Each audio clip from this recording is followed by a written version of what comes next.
اعوذ باللہ من الشیطان اللعین الرجیم بسم اللہ الرحمن الرحیم الحمد للہ وکفا وسلام علی عبادہ الذین اصطفیٰ. درود بھیجیے محمد و آل محمد.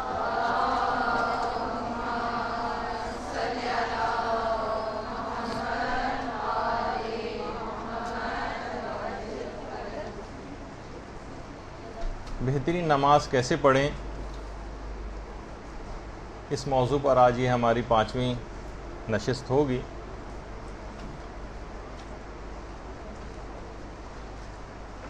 دیکھیے، یہ جتنی بھی عبادات ہم آپ لوگ کر رہے ہیں، خاص طور پر امام زمانہ علیہ الصلاۃ والسلام کی غیبت میں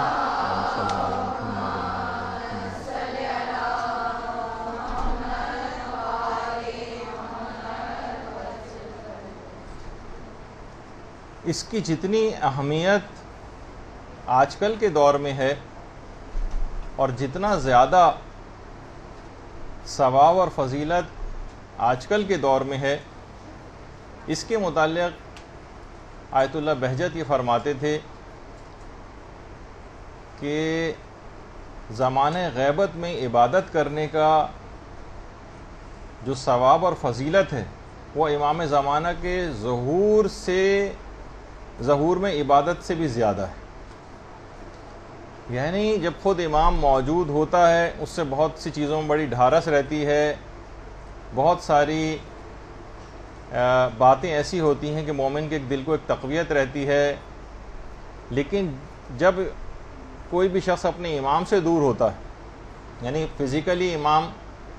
اس کے سامنے موجود نہ ہو، ان سے رابطہ کرنا اس کے لیے ممکن نہ ہو، تو پھر بہت ساری چیزوں میں اور خاص طور پر عبادت کرنے میں اس کے اعمال میں بہت سی کمی واقع ہونے لگتی. تو بڑی اہمیت والی بات ہے کہ آج کل کے دور میں اگر آپ اپنی عبادات کو اور اپنے شرعی وظائف کو آپ پورا کرتی رہیں گی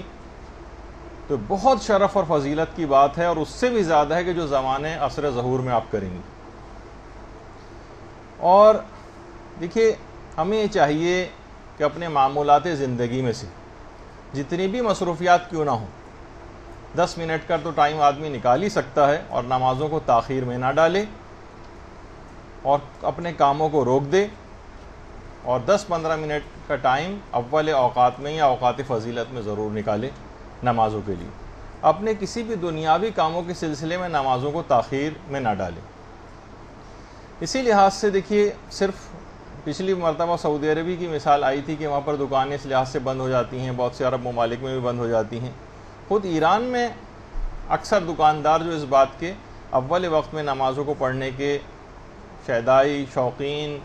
ہوتے ہیں، وہ بھی اپنی دکانوں پر اس طرح سے کہ نماز کا وقفہ جو ہے وہ دیا جاتا ہے، اور اس طرح کے کچھ بینرز لگا دیے جاتے ہیں اور لوگوں کو نماز کی طرف راغب کرنے کے لیے. اچھا، لیکن ہمارے ہاں دیکھیے کیا ہوتا ہے، بس یا ٹرین میں انسان کوئی سفر کر رہا ہو اور نمازوں کا وقت نکلا جا رہا ہو تو کوئی بھی شخص اس بس کو رکوانے پر اصرار نہیں کرتا. ہم میں اتنی بھی ہمت نہیں ہوتی کہ ہم اس بس کو رکوا لیں نماز کے لیے. ہاں، البتہ اگر کسی کا 50-100 روپے اگر گر جائیں اور کوئی چلتا ہوا جا رہا ہو تو ہم فوراً اسے متوجہ کرتے ہیں، ارے دیکھیے آپ کے پیسے گر گئے، چیخ کر اس کو بتاتی.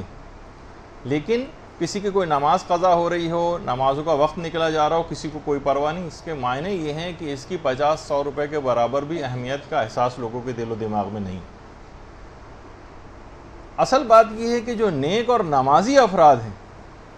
وہ اپنا کام صحیح نہیں کر رہے ہیں. دیکھیے، کہا جاتا ہے نا کہ صرف چند سگریٹ پینے والے پورے ماحول کو دھوئیں سے آشنا کر دیتے ہیں، اور چند صرف اوباش اور غنڈے نما پورے محلے کی فضا کو مقدر کر کے رکھ دیتے ہیں اور امن و امان کو تباہ کر دیتے ہیں. لیکن جو نیکوکار افراد ہیں، وہ جو نمازی ہیں، وہ جو پرہیزگار ہیں، یہ اپنے ارد گرد کے ماحول کو خدا سے آشنا نہیں کرتے. یہ اس کے لیے صرف اپنی عبادت میں لگے رہتے ہیں خالی. یا دوسرے افراد کو اس کی ترغیب نہیں دیتے، اس کی طرف بلاتے نہیں ہیں، اس کے کوئی ایسے اقدامات نہیں کرتے ہیں. اور اقدامات میں سے دیکھیے ایک تو یہ جیسے پچھلی مرتبہ بات آئی تھی کہ ہر وقت اگر انسان باوضو رہے ہر وقت، تو اس کے اندر خود ایک نورانیت ہے جو دیگر افراد تک بھی روحانیت پہنچتی ہے. یعنی اگر آپ کے گھر میں کوئی ایک شخص ہر وقت باوضو رہتا ہے تو اپنی اس نورانیت کو دوسرے افراد میں بھی منتقل کرتا ہے. تو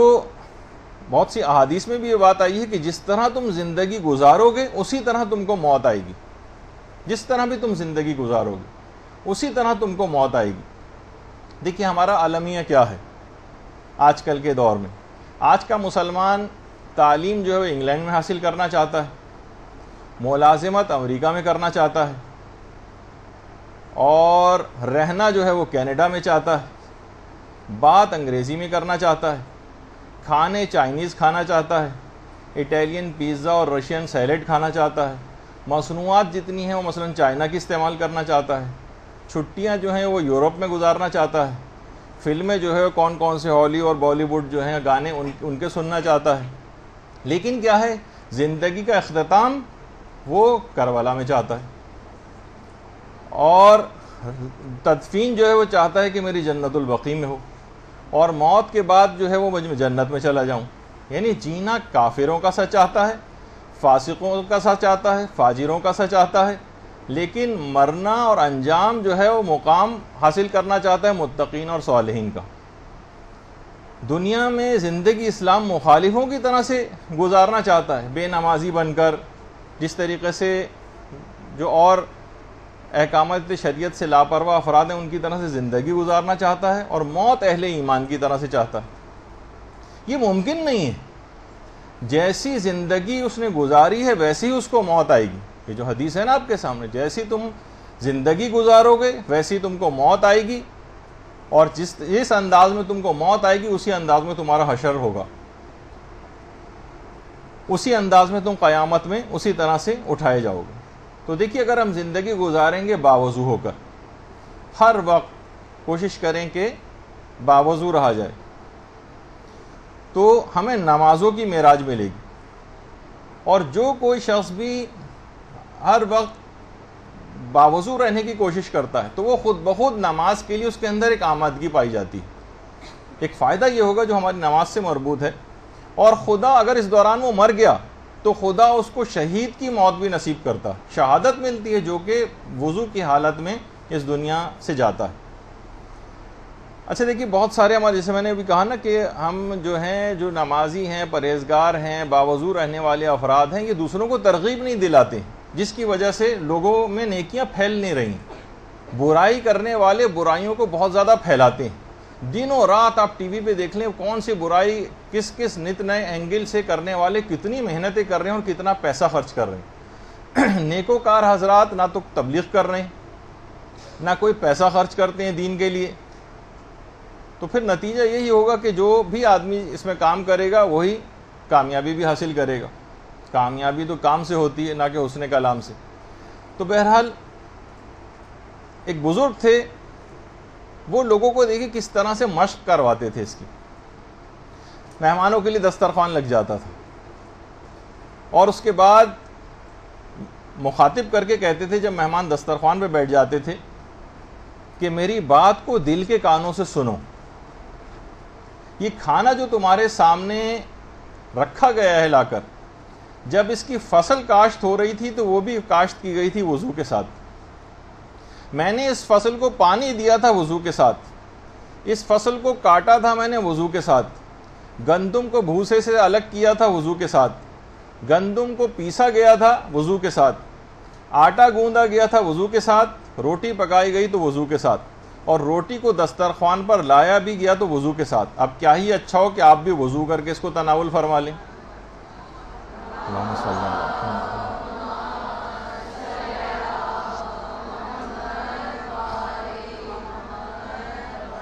تو دیکھیے اس طرح سے انہیں مختلف حکایتوں کے اندر ملتا ہے کہ نیکوکار افراد کس کس طرح سے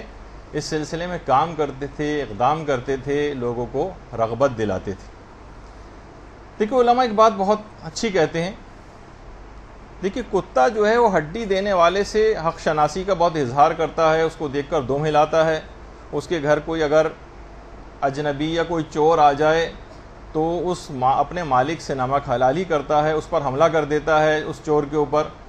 لیکن افسوس ہے اس انسان پر، اس مومن پر، کہ خدا کی دی گئی نعمتوں کو اتنی زیادہ پانے کے باوجود اس کے سامنے سجدہ کرنے سے پہلو تہی کرتا ہے، ٹال مٹول سے کام لیتا ہے، اپنی نمازوں کو آخر اوقات میں ٹالتا جاتا ہے. کیا اس کے اندر جو وفاداری اور قدر شناسی ہے کسی کتے سے بھی کم ہے؟ یعنی کم سے کم اگر نمک حلالی سیکھنی ہے تو اس نجس العین جانور ہی سے انسان سیکھ لے، کتے سے. دیکھیے نمازوں کے سلسلے میں بھی یہ بات کہی جاتی ہے کہ خاص طور پر بے نمازی دوستوں سے بڑا پرہیز کرنے کی ضرورت ہے. یا تو آپ اتنے اثر انداز ان کے اوپر ہونے کی صلاحیت رکھتی ہیں کہ نہیں ہم یہ بے نمازی ہے نا تو ہم اس کو نمازی بنا دیں گے، لیکن عام طور پر ہوتا یہ ہے کہ بے نمازی افراد اپنا زیادہ اثر چھوڑ جاتے ہیں.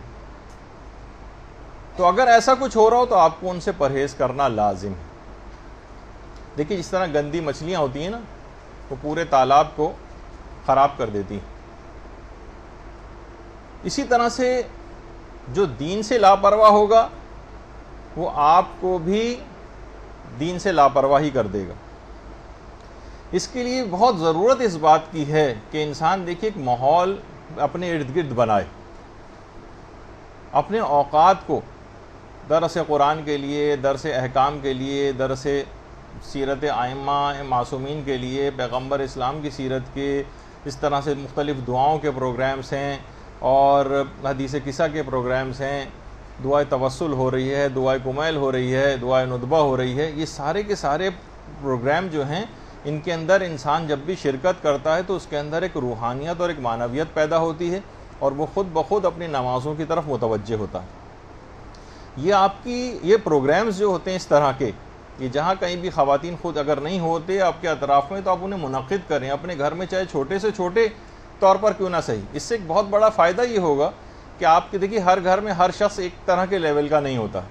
آپ اگر اس طرف متوجہ ہو گئی ہیں، آپ نمازوں کی طرف متوجہ ہو گئی ہیں، آپ دین کی طرف متوجہ ہو گئی ہیں، تو گھر میں کوئی بھی ایسا دعا کا کوئی پروگرام ہوگا تو جو افراد متوجہ نہیں بھی ہیں وہ بھی اس پروگرام میں آ کر بیٹھ جائیں گے، ان تک بھی دین کی ایک بات پہنچے گی. اس میں کوئی چھوٹا موٹا سا آپ درس جو ہے وہ کسی کو بلا کر، کسی خاتون کو بلا کر وہ کر لیں، ورنہ مختلف مدرسے کے مختلف یہاں سے آپ سی ڈیز وغیرہ لے جا کے، بہت سے گھروں میں یہ بھی سلسلہ شروع ہو گیا جہاں اسپیکر کا انتظام نہیں ہوتا وہاں اس طرح سے ان چیزوں کا استعمال ہو جاتا ہے. تو یہ تمام چیزیں ایسے افراد کے اوپر بہت زیادہ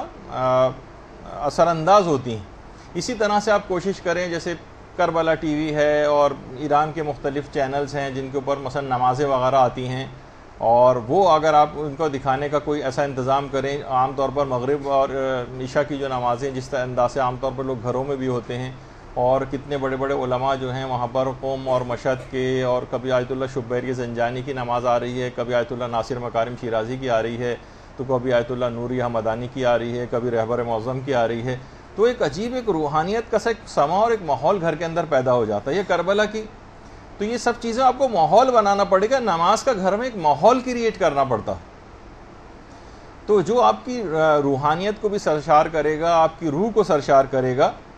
لوگوں کی خود بخود نماز کی طرف رغبت ہوگی. اور جسے قرآن نے کہا ہے نا صبغۃ اللہ، یعنی خدائی ایک رنگ جو ہے وہ چڑھنے لگتا ہے روح کے اوپر، اس کے اوپر ایک رنگ آ جاتا ہے خدا کا. تو دیکھیے ہماری جو بہت بڑی وجہ ہے گھروں میں مصیبتیں نازل ہونے کی، پریشانیوں کی، جس میں آج کل ہر گھر گرفتار ہے، اس کی ایک وجہ ہماری ناقص نمازیں بھی، اور گھروں میں بے نمازی افراد کا ہونا تو ایک بہت بڑی مصیبت. یہ گویا مصیبتوں اور پریشانیوں کو کھینچنے کا ایک میگنیٹ ہے جو گھروں کے اندر لگا دیا گیا. جس گھر میں بھی ایک بے نمازی بھی اگر موجود ہے تو مصیبتیں اور پریشانیاں کھینچ کر اس گھر کی طرف آتی. تو آپ یہ نہیں کر سکتی کہ بس اپنی نمازوں میں لگی رہیں، کیونکہ گھر میں جب تک گھر کے اور افراد کو یا ارد گرد کے ماحول کو آپ اچھا نہیں کریں گی، جب تک فقط ایک آدمی کے تنہا اچھا ہو جانے سے فرق نہیں پڑے گا. تو یہ بہت اہم اس کے اندر بات ہے. تو جو میں نے کہا کہ گھر میں کیسی مصیبتیں اور پریشانیاں آتی ہیں، اور پھر جس اعتبار سے جو لیول جس کا ہوتا ہے اس کے مطابق ہی ہوتا ہے. مصیبتوں اور پریشانیوں کا لیول بھی. جیسے آیت اللہ شیخ حسن علی نخودکی اصفہانی، یہ وہی ہیں جن کا میں نے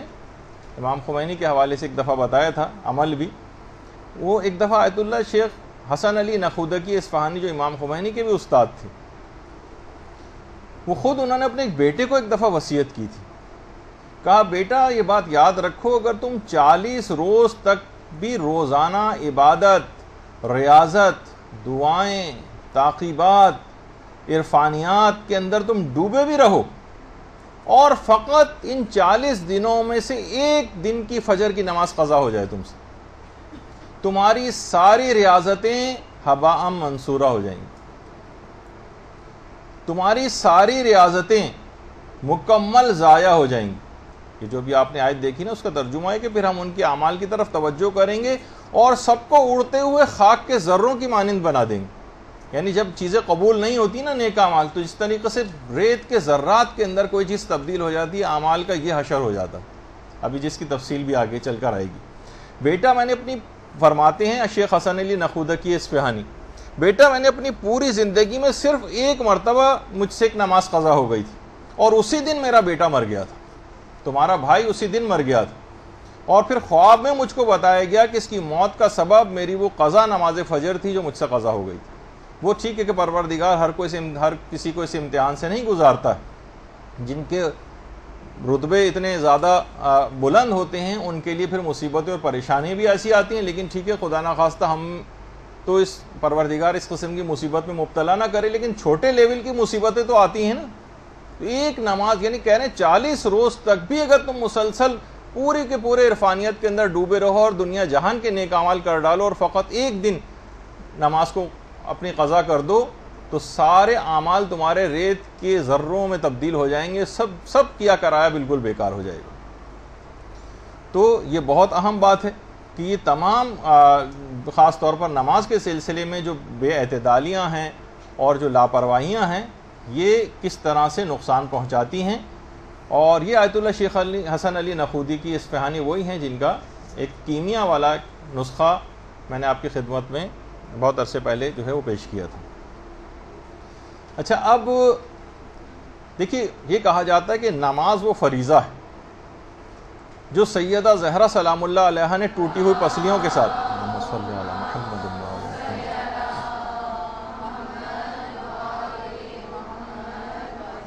یعنی ہم اس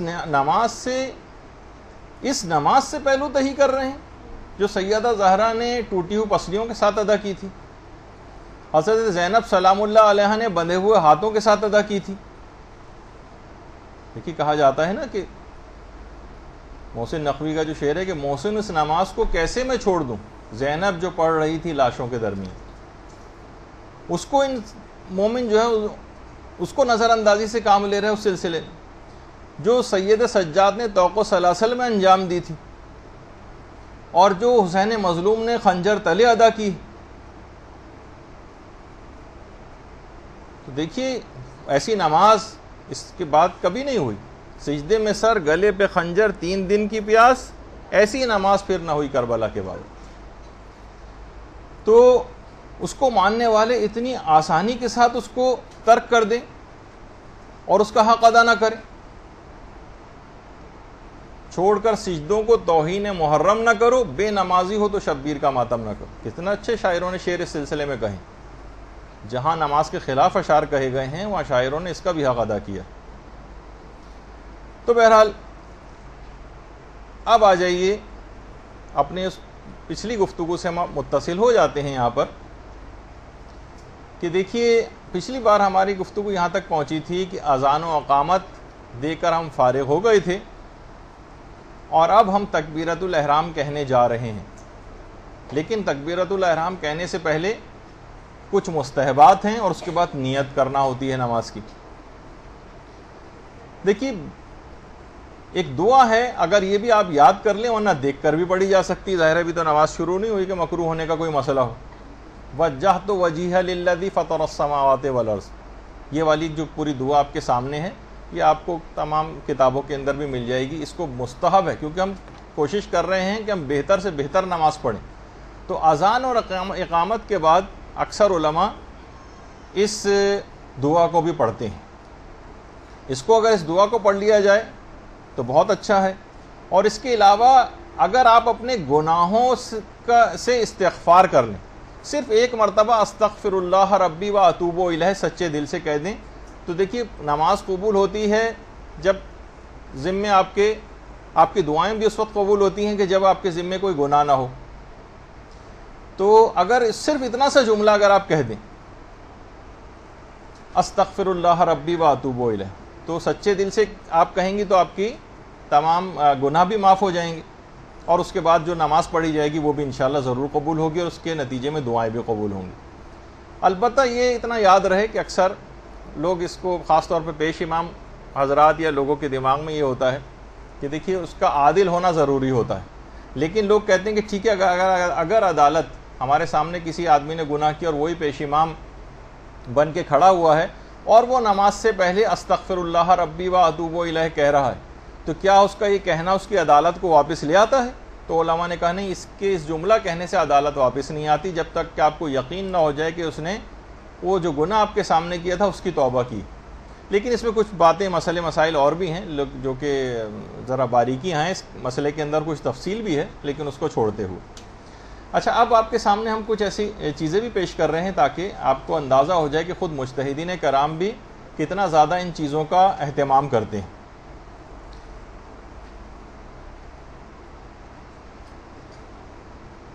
استغفار. اللہ اکبر، اللہ اکبر،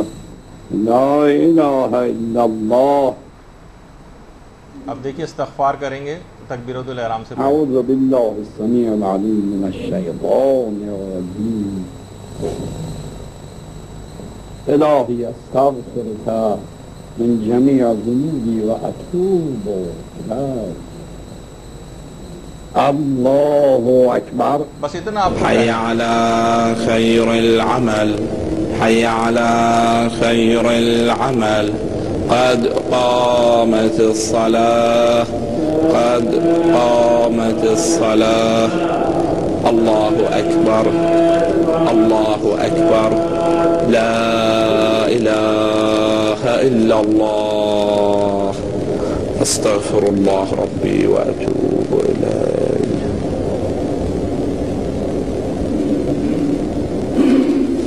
اللہ اکبر. آپ نے دیکھا کہ صرف اتنا سا جملہ آپ کو کہنا ہے اور سچے دل سے کہنا ہے، تو انشاءاللہ آپ دیکھیں گی کہ بالکل آپ کی اس کے بعد ساری نمازیں جو ہے وہ قبول ہو جائیں گی، کیونکہ استغفار کر لیا، سارے گناہ معاف ہو گئے. اب نماز بھی قبول ہوگی انشاءاللہ اور دعائیں بھی اس کے بعد قبول ہوں گی. اور اگر ممکن ہو سکے تو رجا کی نیت سے ایک دعا اور ہے جو خود توضیح المسائل کے اندر بھی لکھی ہوئی ہے. تکبیرۃ الاحرام کا جو آپ نکالیں گی جہاں پر ہیڈنگ، وہاں پر یہ دعا موجود ہے.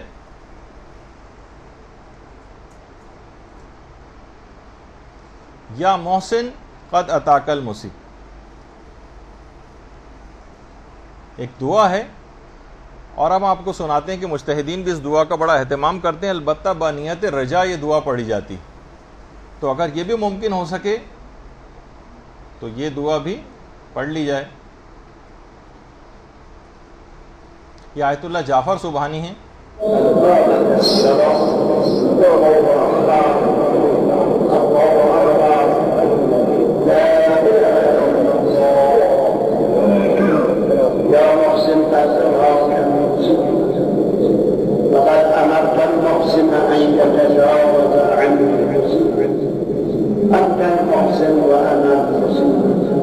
تتجاوز يا رب عن قبيح ما عندي بجميل ما عندك. اللہ اکبر. تو آپ نے دیکھا، یا تو آپ استغفر اللہ ربی و اتوب الیہ کہہ دیں، یا اس کے ساتھ اگر یہ والی دعا بھی پڑھ لیں یا محسن والی تو بھی بہت اچھا ہو جائے گا. اچھا، پھر اس کے بعد 7 تکبیرات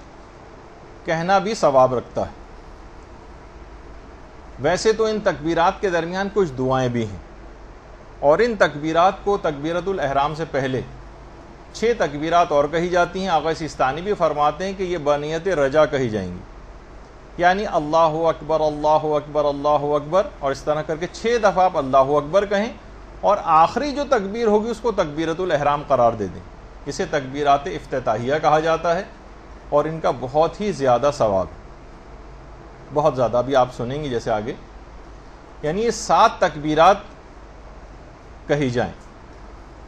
اور رجا کی نیت سے کہی جائیں گی 6 تکبیرات, اور اس کے بعد پھر 7ویں تکبیرۃ الاحرام ہوگی, تو ملا کر یہ باعث ثواب عمل بن جائے گا, اور ایک بہترین نماز بنے گی. اور کچھ بھی نہیں ہے, کتنی جلدی آپ کو صرف 6 دفعہ اللہ اکبر کہنا ہے, اور آخری تکبیرۃ الاحرام کی نیت سے کہنی. اچھا دیکھیے, جو 7 کا عدد ہے خاص طور پر تکبیرات میں, یہ روایات میں ملتا ہے کہ ویسے تو نماز جنازہ میں 5 تکبیرات ہوتی ہیں, لیکن امیر المومنین علیہ الصلوۃ والسلام کے جنازے کے لیے اللہم صلی علی محمد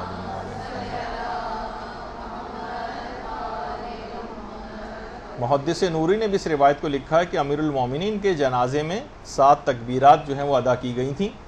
اور مولانا نے باقاعدہ امام حسن علیہ السلام کو بلا کر وصیت کی تھی کہ بیٹا میرے جنازے پر 7 تکبیرات پڑھنا,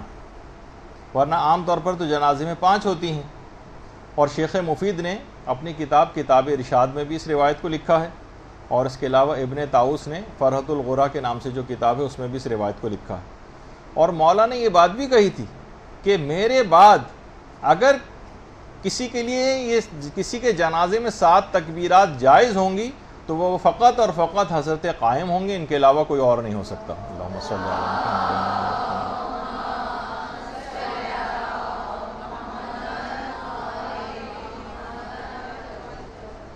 اور بحر الانوار میں بھی ہے,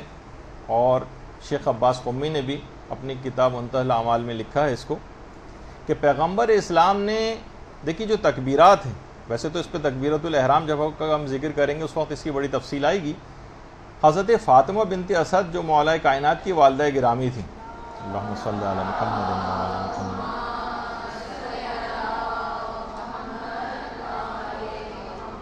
ان کے جنازے میں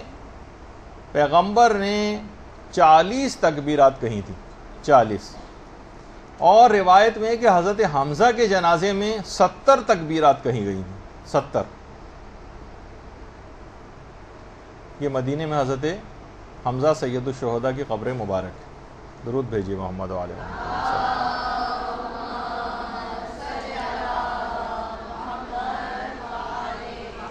اچھا, اب نماز میں مستحب یہ ہے کہ تکبیرۃ الاحرام کو ملا کر 7 تکبیرات کہی جائیں, 7 تکبیرات جنہیں تکبیرات افتتاحیہ کہا جاتا ہے. اچھا, بعض روایت میں ہر تکبیر کے بعد یا چند تکبیرات کے بعد کچھ دعائیں بھی ہیں جو کہ فی الحال ہم ان کو ذکر نہیں کر رہے, لیکن آپ تو براہ راست تاکہ اس پہ عمل کرنا شروع کر دیں, بس 6 دفعہ اللہ اکبر اللہ اکبر اللہ اکبر کہہ کے پھر 7ویں تکبیرۃ الاحرام کہہ دیں, اور اس کو رجا کی نیت رکھیں 6 تکبیرات کہتے ہوئے. اچھا, علماء یہ فرماتے ہیں کہ اگر کوئی شخص یہ 7 تکبیرات نہیں کہنا چاہتا, یعنی تکبیرۃ الاحرام تو کہنی ہی ہے, ملا کر 7 ہوتی ہیں, تو وہ 3 پر بھی اکتفا کر سکتا ہے اور 5 پر بھی اکتفا کر سکتا ہے, ثواب اس میں بھی اس کو انشاءاللہ ملے گا. لیکن جب اتنی سیکنڈز کا عمل ہے تو پھر 7 کرنے میں ہی کیا حرج ہے. تو اس لحاظ سے علماء نے یہ بات بھی کہی گئی کہ دیکھیے کہ رسول نے نماز کو مومن کی معراج قرار دیا, یعنی یہ بارگاہ ملکوتی میں پرواز کا ایک بہترین ذریعہ ہے نماز. اور پرواز کے لیے علماء عرفان کہتے ہیں کہ 7 آسمانوں کو عبور کرنا لازم ہوتا ہے. جب بھی ایک تکبیر کہی جاتی اللہ اکبر, آسمان کا ایک پردہ کھل جاتا ہے. لہٰذا ان 7 پردوں اور 7 حجابات کو دور کرنے کے لیے یہ 7 تکبیرات کہی جانی چاہیے. باقاعدہ ہشام نے امام موسی کاظم علیہ الصلوۃ والسلام سے روایت بھی بیان کی ہے, اللہم صلی علی محمد.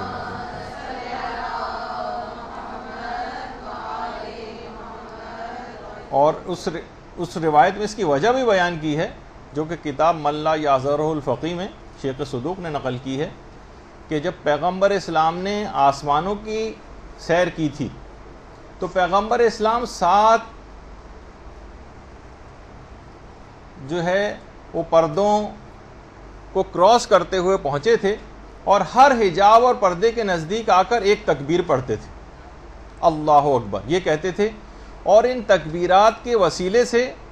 پروردگار عالم نے پیغمبر اکرم کو اتنی کرامت اور بلندی تک پہنچا دیا کہ بالکل انتہا سے زیادہ اپنے قریب کر لیا۔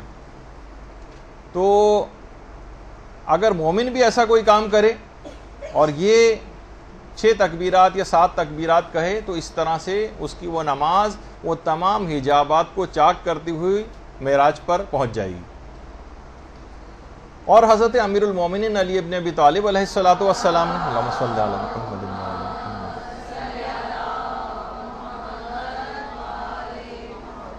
ان تکبیرات افتتاحیہ کو صفات ثبوتیہ اور سلبیہ کی تصدیق قرار دیا، یعنی یہ اگر آپ نے 6 تکبیرات کہیں اور 7ویں تکبیرۃ الاحرام تو گویا آپ نے پروردگار کے اندر جو صفات ثبوتیہ پائی جاتی ہیں اس کی تصدیق کر دی، اور جو پروردگار کی ان تمام صفات جو اس میں نہیں پائی جاتی ان کی نفی اس کی بھی تصدیق کر دی، اس لحاظ سے کہ وہ چیزیں پروردگار کے اندر نہیں پائی جاتی۔ تو یہ خود کتنا بڑا ثواب اور فائدہ دلوانے والی چیز ہے کہ ان تکبیرات کے ذریعے آپ کی نماز اتنی بلندی پر بھی جا رہی ہے اور آپ صفات ثبوتیہ اور سلبیہ کی تصدیق بھی کر رہی ہیں۔ اور اس کا ایک بہت بڑا فائدہ فضل ابن شازان نے حضرت امام علی رضا علیہ الصلوۃ والسلام کے حوالے سے بیان کیا۔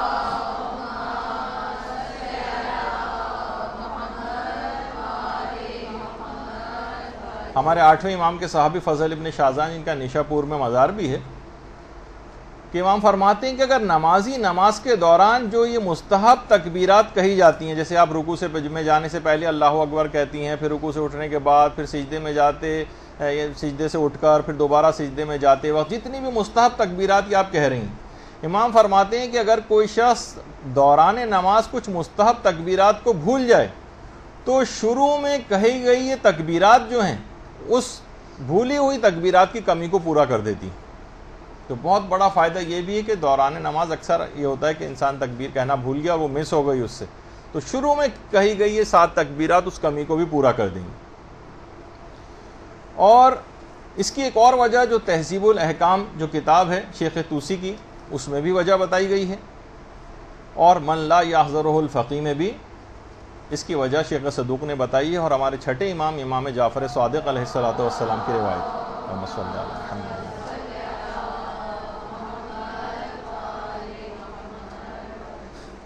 چھٹے امام فرماتے ہیں کہ ایک دفعہ پیغمبر اسلام نماز کے لیے کھڑے ہوئے، امام حسین علیہ السلام اس وقت بہت چھوٹے تھے، بہت چھوٹے، وہ بھی پیغمبر کے ساتھ نماز کے لیے آ کر کھڑے ہو گئے۔ پیغمبر اسلام نے تکبیر کہی، اللہ اکبر، امام حسین نے تکبیر نہ کہی یا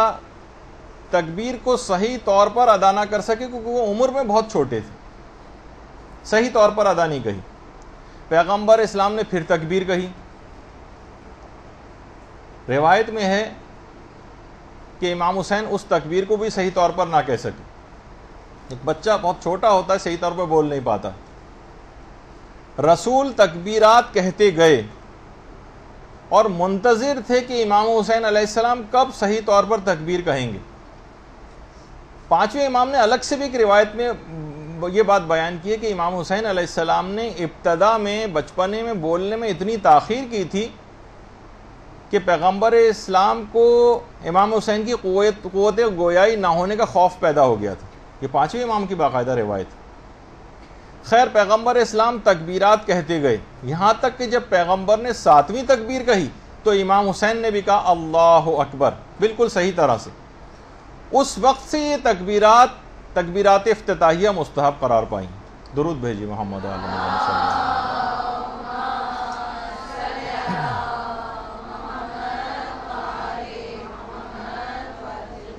بعض علماء یہ فرماتے ہیں کہ یہ جو تکبیرات ہیں یہ تکبیرۃ الاحرام کے بعد بھی کہی جا سکتی، لیکن احتیاط مستحب ہے یا اولیٰ ہے یا بہتر یہ ہے کہ یہ 6 تکبیرات رجا کی نیت سے پہلے کہی جائیں اور اس کے بعد پھر 7ویں تکبیرۃ الاحرام کی نیت سے کہی جائے۔ اچھا، اس سلسلے میں علماء کیا ارشاد فرماتے ہیں؟ اس کی باقاعدہ وجہ جو ابھی آپ نے اس لحاظ سے سنی ہے، یہ آیت اللہ وحید خراسانی نے بھی اپنے ایک درس کے اندر بیان کی ہے۔ روایات تکبیرت الافتتاح رو بخوانید. چرا 7 تکبیر؟ سر 7 تکبیر چیه؟ 7 تکبیر چون حجب 7 حجابه، 7 تکبیر معین شده. چه شد که معین شده؟ ریشش این بود که ایستاد به نماز، پسر خردسالی که روز عاشورا سکش به نام او خورده آمد کنارش ایستاد. پیغمبر فرمود الله اکبر، این پسر هم گفت الله اکبر. درست نگفت، هنوز طفل به زبان نیامده بود. به تکبیر 7م تکبیر رو درست گفت. جبرئیل نازل شد گفت تکبیرات سبعه باید باشه تا حجب به این تکبیرات خرق بشه. از اونجا این اثر روی خاک قبر حسین ابن علی آمد. این امام حسینه. این چنین او رو بشناسیم، این چنین به مردم معرفیش کنید. شاید نظر لطف فرزند.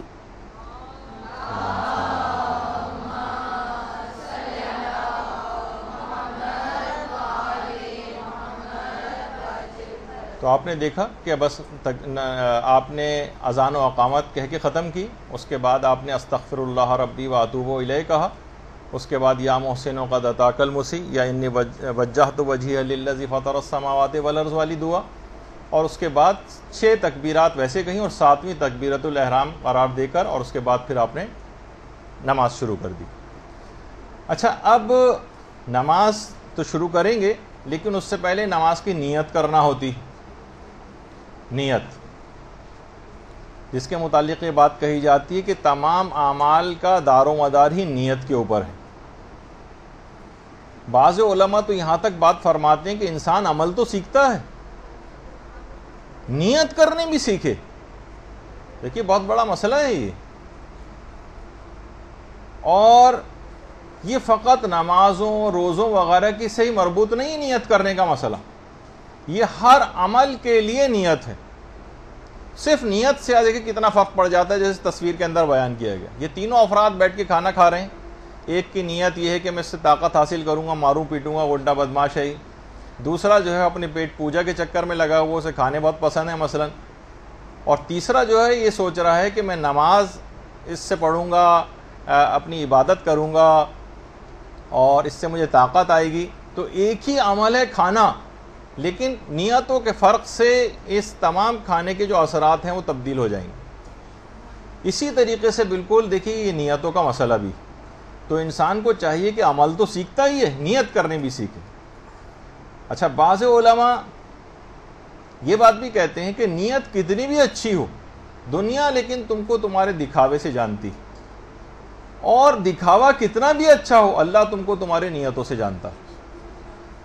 کوئی سی بھی آپ لوگوں کو دکھانے کے لیے نیت کر لیں، لیکن پروردگار عالم کو تو صحیح طور پر نیت کا آپ کو پتہ ہے نا۔ اور یہ فقط نمازوں کے سلسلے میں مربوط نہیں ہے مسئلہ، ہر چیز کے اندر جو ہے وہ نیت پائی جاتی۔ یہی وجہ ہے کہ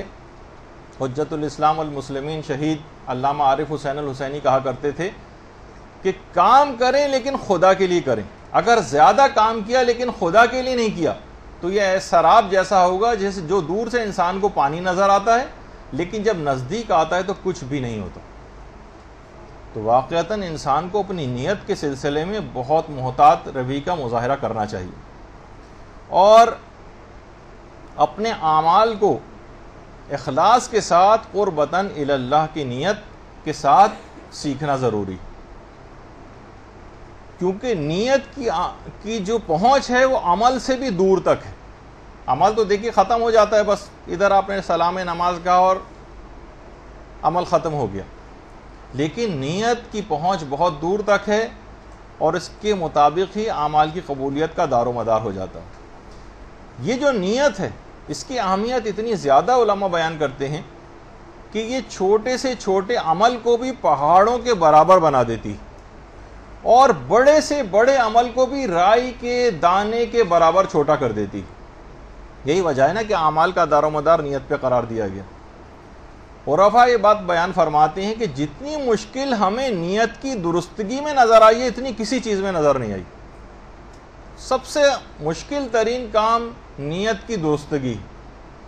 وہ فرماتے ہیں کہ ابھی ہم نیت کو ٹھیک کر کے ہٹے بھی نہیں ہوتے کہ معاملہ پھر خرابی میں بڑا نظر آتا ہے۔ اور کہا جاتا ہے کہ اخلاص نیت یہ دنیا میں کامیاب ترین جنس ہے، یہ سب سے کم پائی جاتی۔ البتہ انسان وہم کا شکار نہ ہو کہ اس کو مایوس ہو کر حاصل نہ کرے، اس کو حاصل کرنے کے طریقے بھی۔ اور پچھلی جو کلاسز ہوئی ہیں اس میں ہم نے اخلاص کو حاصل کرنے کے طریقے، اس پہ 2 دروس جو ہیں ہو بھی چکے ہیں مدرسے میں کہ اس صفت اخلاص کو حاصل کیسے کریں، اس کے طریقہ کار کیا ہیں۔ تو علماء فرماتے ہیں کتنی ہی محنت کر کے ہم ریاکاری کو دل سے باہر نکالیں لیکن یہ کسی نہ کسی رنگ میں پلٹ کر پھر واپس آ جاتی ہے دوبارہ۔ بہت مسئلہ ہے اس کے ساتھ۔ دیکھیے نیت کہا جاتا ہے اس چیز کو جو کسی بھی عمل کو کرنے پر اکسائے، بلکہ فرماتے ہیں علماء کہ اصل نیت جو ہے وہ عمل ہی ہے۔ اور یہی وجہ ہے کہ رہبر معظم نے بڑا اچھا جملہ کہا ہے کہ انتظار امام زمانہ یا انتظار فرج۔ درود بھیجیے محمد علیہ محمد صلی اللہ علیہ وسلم۔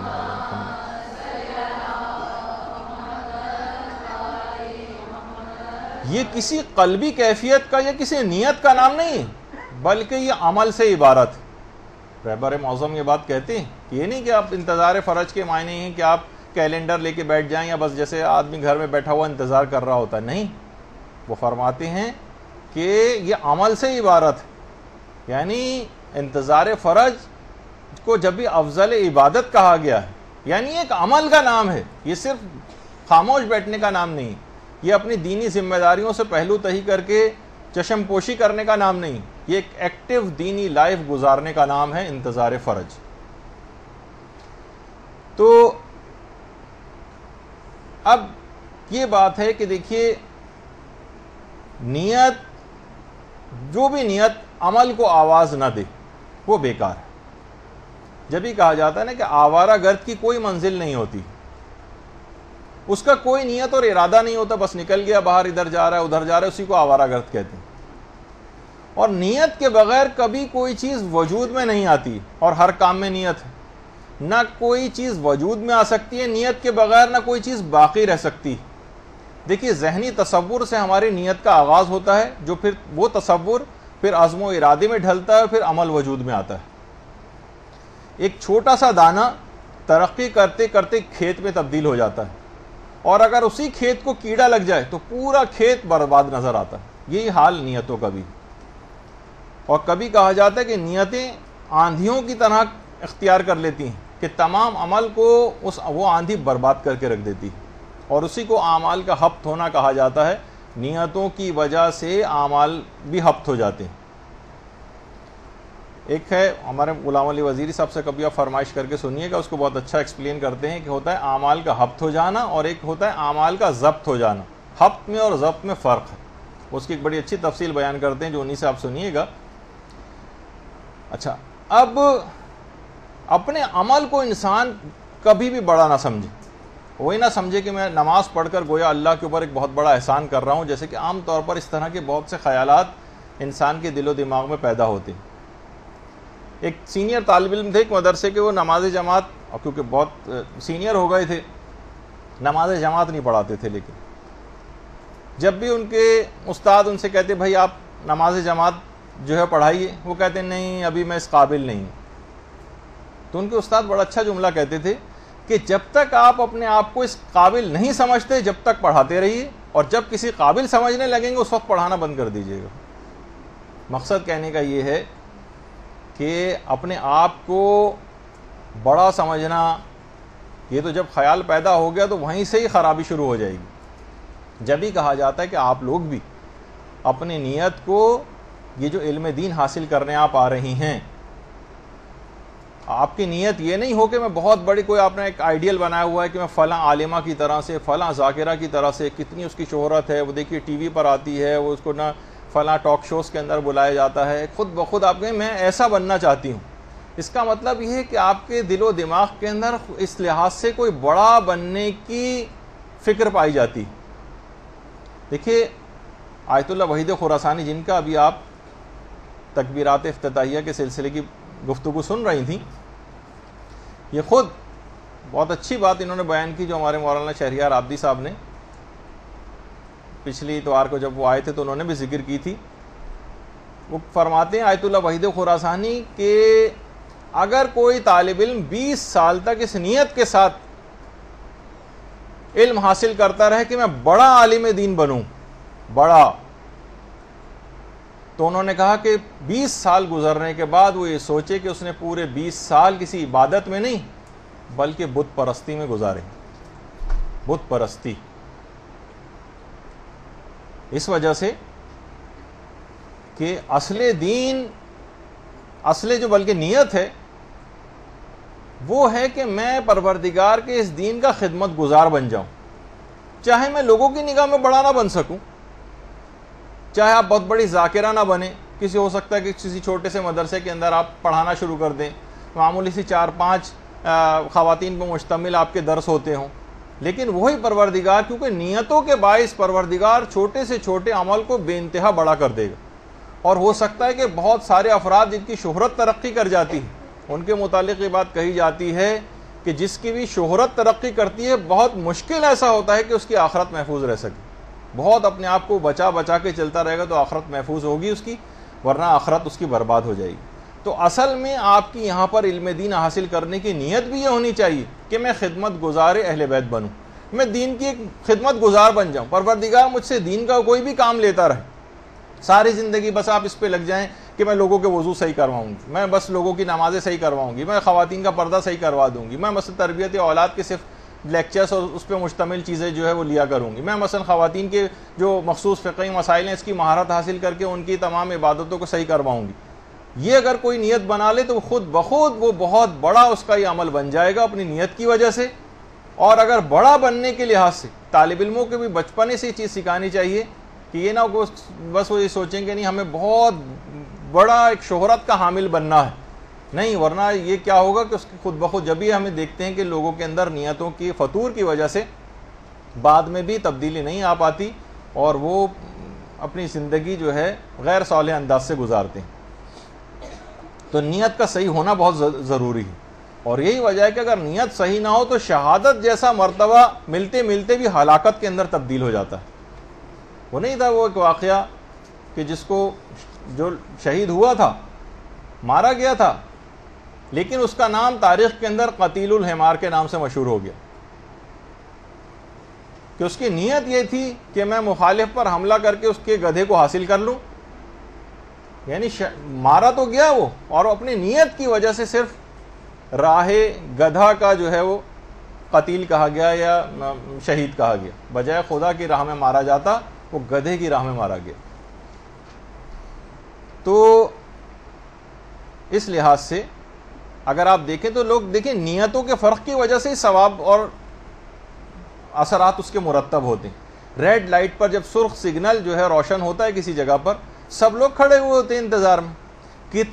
کتنے افراد ایسے ہیں جن کی نیت قانون کا احترام ہوتی، اور کتنے افراد ایسے ہیں کہ جو وہاں پر رکے کھڑے ہوتے ہیں پولیس والوں کے یا چالان کے خوف سے. تو کھڑے ہوئے سب نظر آئیں گے آپ کو، لیکن نیتوں کے فرق سے معاملات بہت تبدیل ہو جاتے ہیں. اگر نیت الہی نہ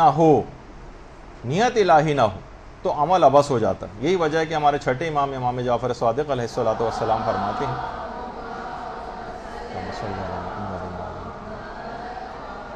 کہ خالص عمل تو وہ ہوتا ہے جس کے بارے میں عمل کرنے والا یہ ارادہ رکھے کہ اس کی تعریف و ستائش خداوند عالم کے علاوہ کوئی اور نہ کرے. یعنی خود بخود ہو جائے وہ الگ ہے، لیکن اس کے دل میں یہ والی خواہش نہیں پائی جاتی کہ اس کے لیے وہ کوئی اقدام کرے، ایسے اقدامات کرے کہ جس سے لوگ اس کی جو ہے وہ تعریف کریں اور اس کی نیت یہ ہو کہ لوگ میری تعریف کریں. نہیں، خالص عمل وہ جس میں صرف پروردگار کی ستائش کی فکر ہوتی. علماء یہ بات بھی بیان فرماتے ہیں اور بڑا اچھا نکتہ ہے کہ ساری چیزیں جو ہیں وہ نیت پر منحصر ہیں. مادی اعتبار سے 2 روٹیوں کی اتنی اہمیت نہیں تھی، مگر خالص الہی نیت کی وجہ سے پورا سورہ دہر نازل ہو گیا. اللہم صلی علی محمد و علی محمد.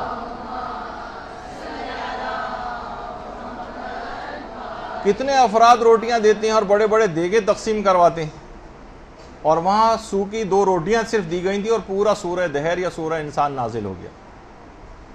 تو یہ صرف نیتوں کی وجہ سے ہوتا ہے. اور نیتوں کا پتہ چلتا ہے، ہمیشہ یہ بات یاد رکھ لیجئے کہ نشیب و فراز میں حالات کی،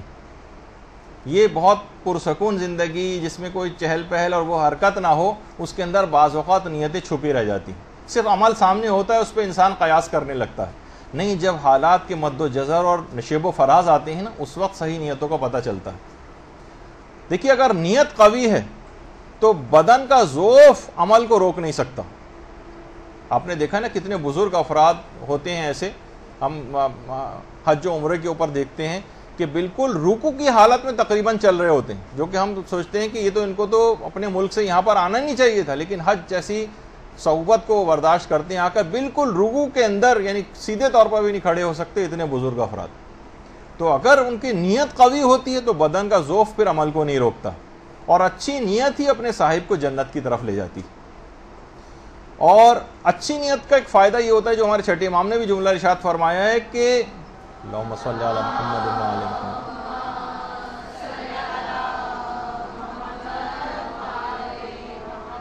کہ حسن نیت سے رزق میں بھی اضافہ ہوتا ہے. آپ صرف اچھی نیت، ہر ایک کے متعلق اچھا گمان، اچھی نیت، خود بخود آپ دیکھیں گے رزق کے دروازے آپ کے لیے کھلنے لگیں گے. کسی کا کوئی برا نہیں چاہیں، ہر کام اچھی نیت کے ساتھ شروع کریں، اس کو انجام تک لے جائیں. تو نیتوں کی دیکھیے علماء فرماتے ہیں کہ نیتوں کی 3 اقسام. پہلی نیت کہلاتی ہے نیت فاسد، جس کو قبیح نیت کہا جاتا ہے. نیت فاسد، بری نیت، خراب نیت. مثلا ریاکاری کی نیت ہو، مثلا نفاق کی نیت ہو، مثلا تکبر کی نیت ہو،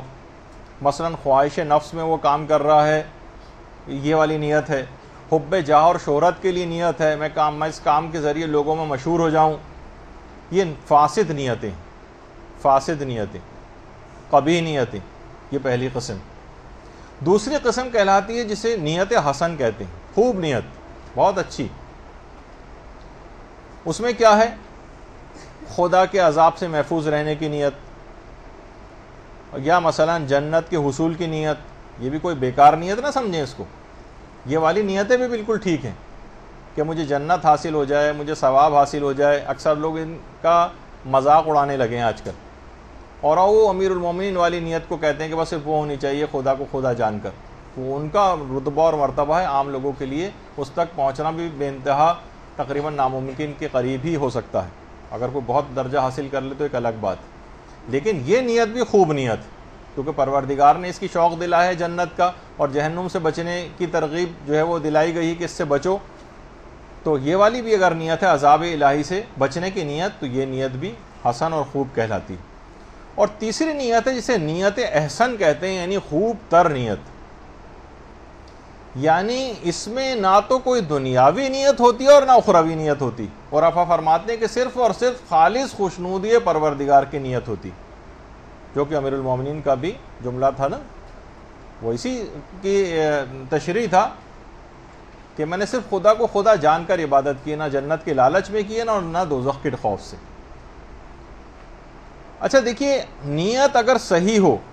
تو اس کے بہت فائدہ ہے کہ بعض اوقات عمل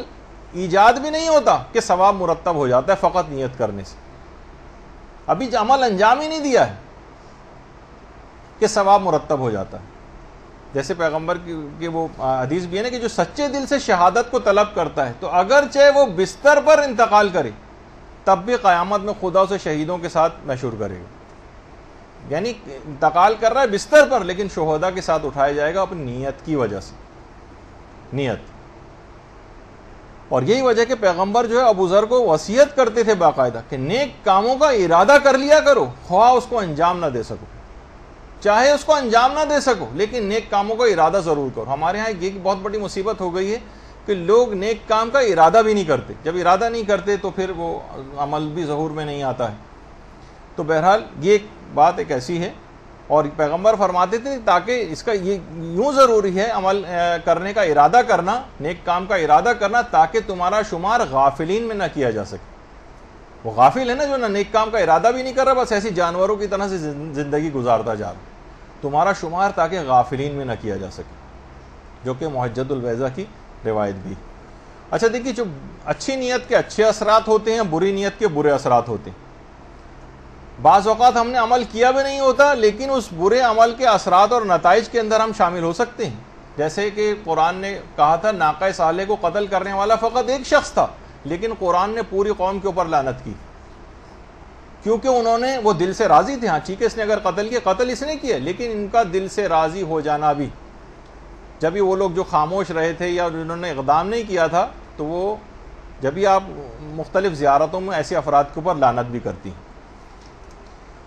تو اور یہ بھی پیغمبر کا جملہ ہے کہ لوگ صرف نیتوں کی وجہ سے ہی، نیتوں کے اعتبار سے ہی قیامت میں محشور کیے جائیں گے، نیتوں کے اعتبار سے۔ اور نیت آپ کو کرنی ہے نماز میں بھی اور دیگر تمام کاموں میں بھی قربتاً الی اللہ کی نیت، قربتاً الی اللہ۔ جب بھی انسان یہ کہتا ہے کہ میں نے کام قربتاً الی اللہ کیا ہے اور مجھے اس کی کسی اور سے جزا نہیں چاہیے، لیکن پھر بھی زبان سے یہ نیت کرنے کے باوجود بھی وہ دل سے ضرور یہ چاہ رہا ہوتا ہے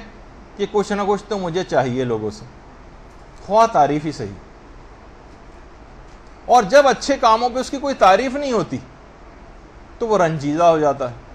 کسی جگہ آپ شادی میں جائیں اور آپ کا شایان شان استقبال نہ کیا جائے، لوگ کتنا ناراض ہو کے وہاں سے واپس آتے ہیں، بھائی دیکھیے وہاں گئے، وہاں تو انہوں نے ہمیں پوچھا بھی نہیں، تو کیا ہے، تو ہم کبیدہ خاطر ہو جاتے ہیں، ہمارا شان استقبال نہیں ہوا ہے۔ یہ ساری نشانیاں عدم اخلاص کی ہیں۔ وہ جو سورہ دہر کی آیاتیں بھی ہیں نا، انما نطعمکم لوجہ اللہ لا نرید منکم جزاء ولا شکورا، کہ ہم تمہیں خدا کے لیے کھانا کھلاتے ہیں اور تم سے کسی جزا یا شکریہ کے طلبگار نہیں، یہ کہا تھا انہوں نے۔ تو یہ ہے اصل کام، یعنی اپنی شرعی ذمہ داری کے اوپر عمل کرنا اور دین خدا کی خدمت کا جذبہ آپ کے اندر ہونا، یہ آپ کو ثواب دلوائے گا، چاہے آپ کو شہرت ملے یا نہ ملے، پیسہ آپ کو ملے یا نہ ملے، آپ کا نام معاشرے کے اندر پیدا ہو یا نہ پیدا ہو۔ بعض دینی کام بھی دیکھیے اس طرح کے ہو جاتے ہیں کہ جس کے اندر جو کہ نام و نمود کی خاطر کیے جاتے ہیں، چاہے آپ کا اجتماعی طور پر نام و نمود نہ آپ کے اندر پیدا ہو، لیکن آپ اپنا وظیفہ شرعی ادا کر دیں۔ دیکھیے بہت سارے کام ایسے ہیں جن کی معاشرے کے اندر کوئی پذیرائی نہیں ہے، مثلا جیسے ایک مثال دوں، جیسے غسل دینا مردوں کو،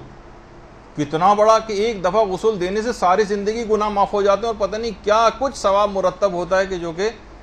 ہمارے جو یہاں پر مدرسے میں موت کے سلسلے کے دروس ہوئے تھے اس کے اندر اس کی تفصیل آئی تھی، لیکن اس کی کوئی معاشرے کے اندر پذیرائی نہیں۔ لیکن خدا کے ہاں غسل دینے والے کا کتنا بڑا مقام ہے، لیکن لوگ اس کی طرف کیوں نہیں آتے؟ کبھی غسال کبھی چھٹی کر جاتا ہے کسی جگہ تو لوگ تلاش کرتے پھرتے ہیں کہ کوئی غسل دینے والا مل جائے، کہ اس کی اہمیت اور اس کا احساس ہی نہیں ہے لوگوں کو۔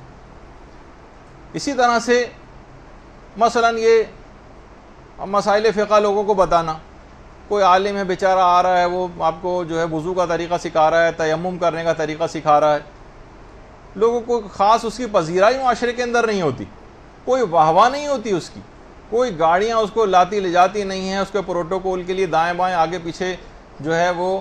لوگ نہیں چل رہے ہوتے ہیں، بس وہ آتا ہے خاموشی سے آیا پڑھایا چلا گیا، لیکن خدا کے ہاں اس کا کتنا مقام اور مرتبہ ہو جاتا ہے جو تصور میں آنا مشکل۔ اسی طرح سے یہ جو چھوٹے چھوٹے مدرسے ہیں،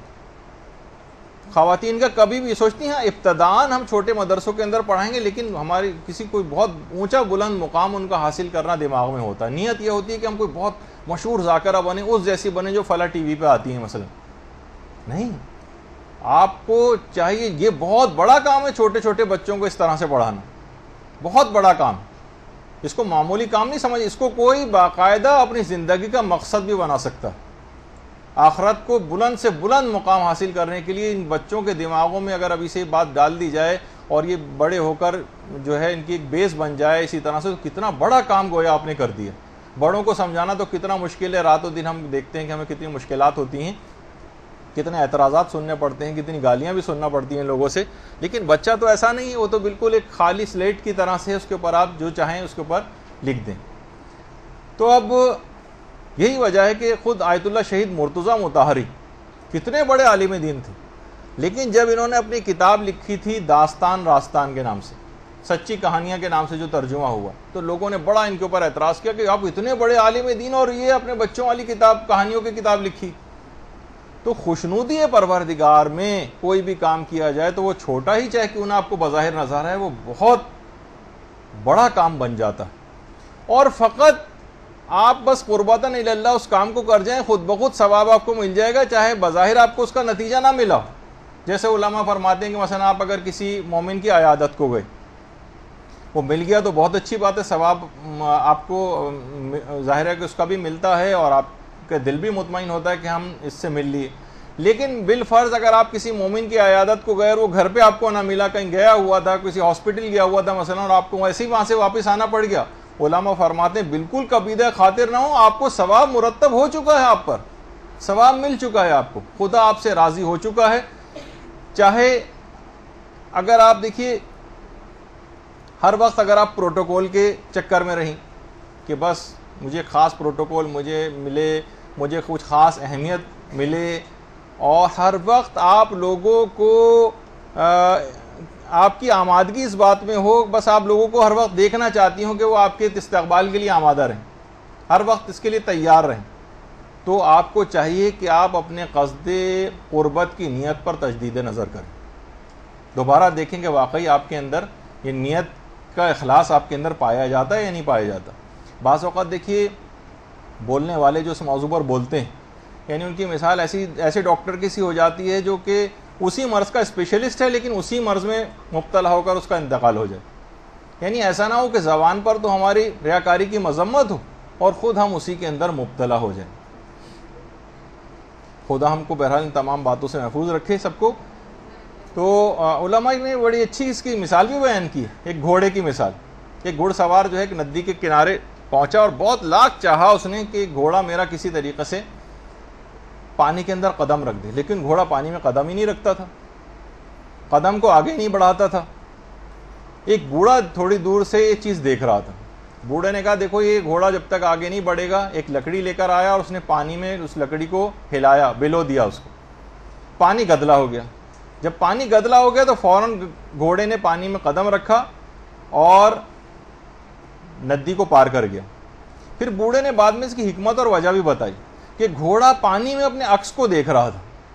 اور کوئی بھی خود پر پاؤں نہیں رکھ سکتا، جب مٹی سے وہ گدلا ہو گیا تو پھر وہ آرام سے، اب اس کو اپنا عکس گھوڑے کو نظر نہیں آیا اور اب وہ آرام سے عبور کر گیا۔ تو یہی انسان بھی ہے کہ جب تک یہ اپنے نفس کو مارے گا نہیں تب تک یہ اس کو پار کر نہیں سکتا۔ اپنے نفس کے درمیان جو اس طرح کی ندیاں اور نالے آئے ہوئے ہیں اور قرب پروردگار کی طرف آگے بڑھ نہیں سکتا ہے، یہ اس کو اپنے اوپر سے ہو کر گزرنا پڑے گا، نفسانی خواہشات کو کچلنا پڑے گا، پھر کہیں جا کر آگے یہ معاملہ چلے گا۔ تو اب دیکھیے یہ بھی بات کہی جاتی ہے کہ جو اخلاص کے سلسلے میں کہ اگر کسی کے پاس دولت کا بہت زیادہ اسراف ہے، بہت جاہ پسندی اس کے اندر ہے، شہرت پسندی اس کے اندر ہے، خود بینی اس کے اندر ہے، تو یہ خلوص نیت کی راہ میں حائل رکاوٹیں ہیں۔ جب تک انسان ان سے اپنا پیچھا نہیں چھڑائے گا جب تک وہ مقام اخلاص کو حاصل نہیں کر سکتا۔ اچھا، مخلص کو بھی بات یاد رکھ لیجیے کہ ہمیشہ ضرورت کو دیکھ کر مخلص اقدام کرتا ہے، چاہے اس کو شہرت ملے نہ ملے، لیکن وہ سمجھتا ہے کہ اس کی ضرورت ہے۔ ہمارے ہاں یہ دیکھا جاتا ہے کہ شہرت کس میں ملے گی، چاہے اس کی ضرورت ہو یا نہ ہو، وہ والا کام کیا جاتا ہے۔ مجالس کے مضامین ایسے اختیار کیے جاتے ہیں کہ جس سے ہم کو شہرت ملے، چاہے یہ لوگوں کی ضرورت ہو یا نہ ہو۔ جیسے کہا جاتا ہے نا کہ مثال اس کی علامہ محمد حسین طباطبائی. علامہ طباطبائی جب نجف میں تھے اور نجف سے یہ قوم تشریف لائیں، نجف سے جب یہ قوم آئے تو دیکھا کہ قوم میں فقہ کے بھی دروس ہوتے ہیں، اصول کے بھی دروس ہوتے ہیں، لیکن تفسیر قرآن کے دروس زیادہ رائج نہیں ہیں، فلسفے کے زیادہ رائج نہیں ہیں.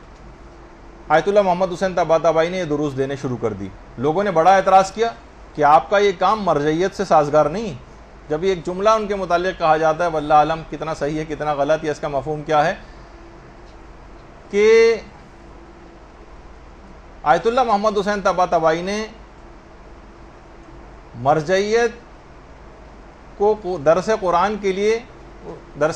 اپنی مرجعیت کو قربان کر دیا. یعنی اگر فقہ و اصول کے دروس دینا شروع کر دیتے تو مرجع تقلید بن جاتے، لوگ تقلید کرنے لگتے. تو اس کو نہیں دیکھا، کہا کہ مرجع تقلید تو بہت سارے ہیں، ان پہ کام ہو رہا ہے، جس پہ کام نسبتاً کم نظر آ رہا ہے میں اس پہ اپنا کام کروں، چاہے اس کے اندر مجھے وہ شہرت آیت اللہ محمد حسین طباطبائی کو حاصل نہیں ہو سکی اس لحاظ سے کہ جو کہ ایک مرجع کو حاصل ہوتی ہے جو اس کی اتنی بڑی تعداد میں مقلدین ہوتے ہیں. نہیں، ضرورت کو مد نظر رکھا، چاہے کیونکہ دنیاوی کسی چیز کی طرف توجہ نہیں تھی. اور اس کے نتیجے میں پھر کیا ہوا کہ تفسیر المیزان جیسی معرکۃ الآراء تفسیر جو ہے وہ انہوں نے لکھی. اسی طریقے سے آغا محسن قرتی شروع ہی سے نوجوانوں کے اندر وہ چاہتے تھے کہ اس کا انہوں نے انتخاب کیا تھا کہ مختلف اپنے جوانی کے دور سے ہی وہ دروس دینا انہوں نے شروع کر دی، اور بالکل اس کا خیال نہیں کرتے تھے جہاں پہ بھی، حتیٰ کہ وہ جو ملاح ہوتے ہیں اور کشتیوں میں جو ہے وہ مختلف فوجی ہوتے ہیں اور نیوی کے افراد ہوتے ہیں، کہیں پہ بھی ان کو موقع ملتا تھا یہ درس دینے وہیں پر پہنچ جاتے تھے. کوئی پروٹوکول کا خیال نہیں کر رہے ہیں کہ میرے لیے باقاعدہ بہت بڑے بڑے سے ممبر رکھے جائیں اور یہ ہو اور وہ ہو، کہیں پہ بھی بیٹھ کے ان کو وہیں سمندر میں سو کے بیچ میں درس دے رہے ہیں بیٹھے ہوئے. اسی طرح سے مثلا کہیں پہ بھی طالب علم کہیں پہ بھی ان کو مل گئے، وہیں بلیک بورڈ انہوں نے لگایا اور ان کو درس دینا شروع کر دیا. کوئی پروٹوکول کا خیال نہیں کیا کہ جناب میرے لیے پورا آراستہ پیراستہ جگہ کے اوپر انتظام ہونا چاہیے. نہیں، چھوٹے بچوں کا کوئی درس ہو رہا ہے اس میں بھی جناب وہ پہنچ جاتے ہیں. کہیں پہ بھی، میں نے ایک دفعہ پہلے بھی واقعہ نقل کیا تھا، ہمارے ایک جاننے والے گئے تھے کسی جگہ، آغا محسن قرتی کو آنا تھا اور وہ گئے تو ان کو آنے میں دیر ہو گئی، ٹریفک میں کسی جگہ محسن قرتی پھنس گئے. تو زیادہ تر لوگ چلے گئے، صرف 5-10 لوگ وہاں پہ رہ گئے تھے. جب وہ وہاں پر پہنچے تو سارے لوگ جا چکے تھے انتظار کر کے، لیکن وہ بھی کیا کرتے، انہوں نے کہا نہیں، جب میں آیا ہوں تو یہ 5-10 افراد بھی یہاں لان میں بیٹھ جائیں، میں ان کو درس دے کے جاؤں گا. اور باقاعدہ ان کو وہاں پر اس انداز سے درس دے کر گئے.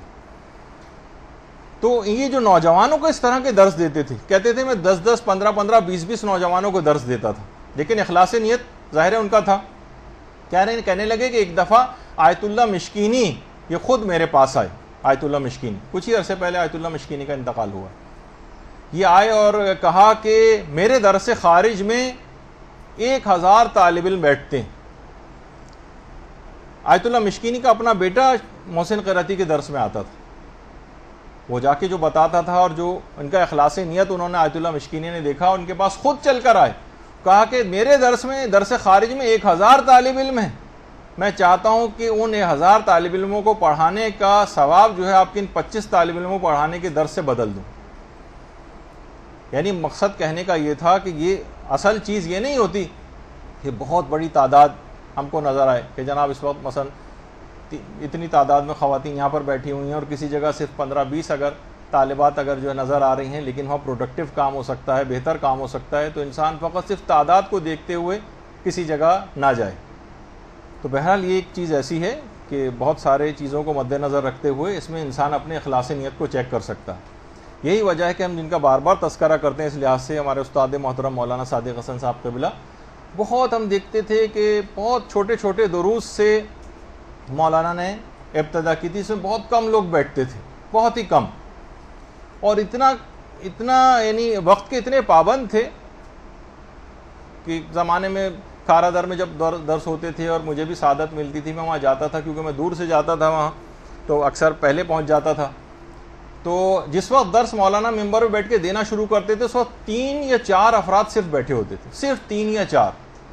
اور بعض اوقات تو صرف وہ جو مائک وائک ٹھیک کرنے والا ہی ہوتا تھا اور مولانا درس کا آغاز کر دیتے تھے. اور آہستہ آہستہ آہستہ پھر تعداد بڑھتی تھی اور یہاں تک کہ لوگ وہاں پہنچنا شروع ہوتے تھے. لیکن مولانا اس کی کوئی پرواہ نہیں کرتے تھے. یہ نہیں کہ جناب اتنی تعداد میں لوگ وہاں پر موجود ہوں تو پھر میں وہاں جاؤں گا ورنہ وہاں پر نہیں جاؤں گا. تو ہمیشہ سے ہم ان کو یہ دیکھتے تھے, اور یہی وجہ ہے کہ خود علماء جو یہاں پر آتے ہیں وہ بھی بیان کرتے ہیں کہ آج جتنی مسائل فقہ کی معرفت انہوں نے پاکستان میں, اور بھی علماء نے کام کیا, لیکن خود مولانا کی جو اسپیشیلٹی, مسائل شریعت کو لوگوں میں روشناس کروانا, خمس کا لوگوں کو عادی بنانا, داڑھی لوگوں کو رکھوانا, پردے کے متعلق سب سے زیادہ گفتگو کرنا, اور حج کا تو ماشاءاللہ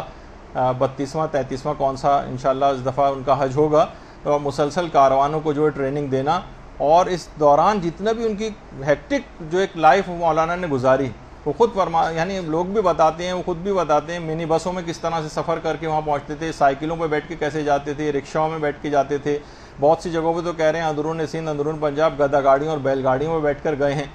تو یہ ان کے کمال اخلاص کی وجہ سے ان کے اندر یہ چیز, ایک شہرت پسندی سے تو انتہا سے زیادہ دور مولانا کی شخصیت, اور مسلسل کام یہاں تک کہ بہت سارے افراد یہ بات بھی ان کو کہتے تھے کہ آپ مجتہد بننے کے لیے ایران کیوں نہیں جاتے. تو جو ضرورت اور خدمت ہو, ٹھیک ہے ایران وہاں جانے میں اور مجتہد بننے میں بہرحال وہ بھی ایک اہم ترین کام ہے, لیکن جو ضرورت معاشرے کے اندر نظر آ رہی ہے اس وقت, معاشرے کو ضرورت کس چیز کی ہے. جیسے اکثر یہاں پر جو ہمارے اعلیٰ تعلیمی وہ کمیشن بنے ہوئے ہیں وہ بھی یہ بات کہتے ہیں کہ جناب ہم نے اتنے پی ایچ ڈیز بنا دی ہیں, اتنے یہ فلاں چیز جو ہے ہم نے اتنی بڑی تعداد میں, ابھی جہاں بیسک ایجوکیشن جس جگہ پہ نہیں ہے وہاں پہ اس قسم کی چیزوں کی طرف نگاہ رکھنا. تو ابھی خود مولانا محترم یہ کہتے ہیں کہ ہر جگہ بہت زیادہ بھی کام کی ضرورت ہے, مبلغین کی بڑی ضرورت ہے, مجتہدین کی ضرورت نہیں ہے. مرجع تقلید تو بہت سارے ہیں لیکن مبلغ بھی یہاں پر ہمارے معاشرے کے اندر کم سے کم تر ہوتے چلے جا رہے ہیں. تو کسی بھی جوہر منصب کی کوئی خواہش نہیں کی, اور خود چند سال پہلے ہمارے مدرسے میں بھی یہاں پر بھی آئے تھے اور انہوں نے درس دیا تھا, اور پچھلے سال بھی درس ہوتے رہ گئے, لیکن انشاءاللہ جب اب کبھی مولانا محترم آئیں گے تو کبھی انہوں نے اس چیز کی کبھی کوئی پرواہ نہیں کی,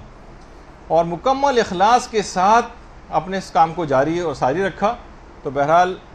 مولانا کی صحتیابی اور درازی عمر کے لیے ایک بآواز بلند درود پڑھ دیجیے.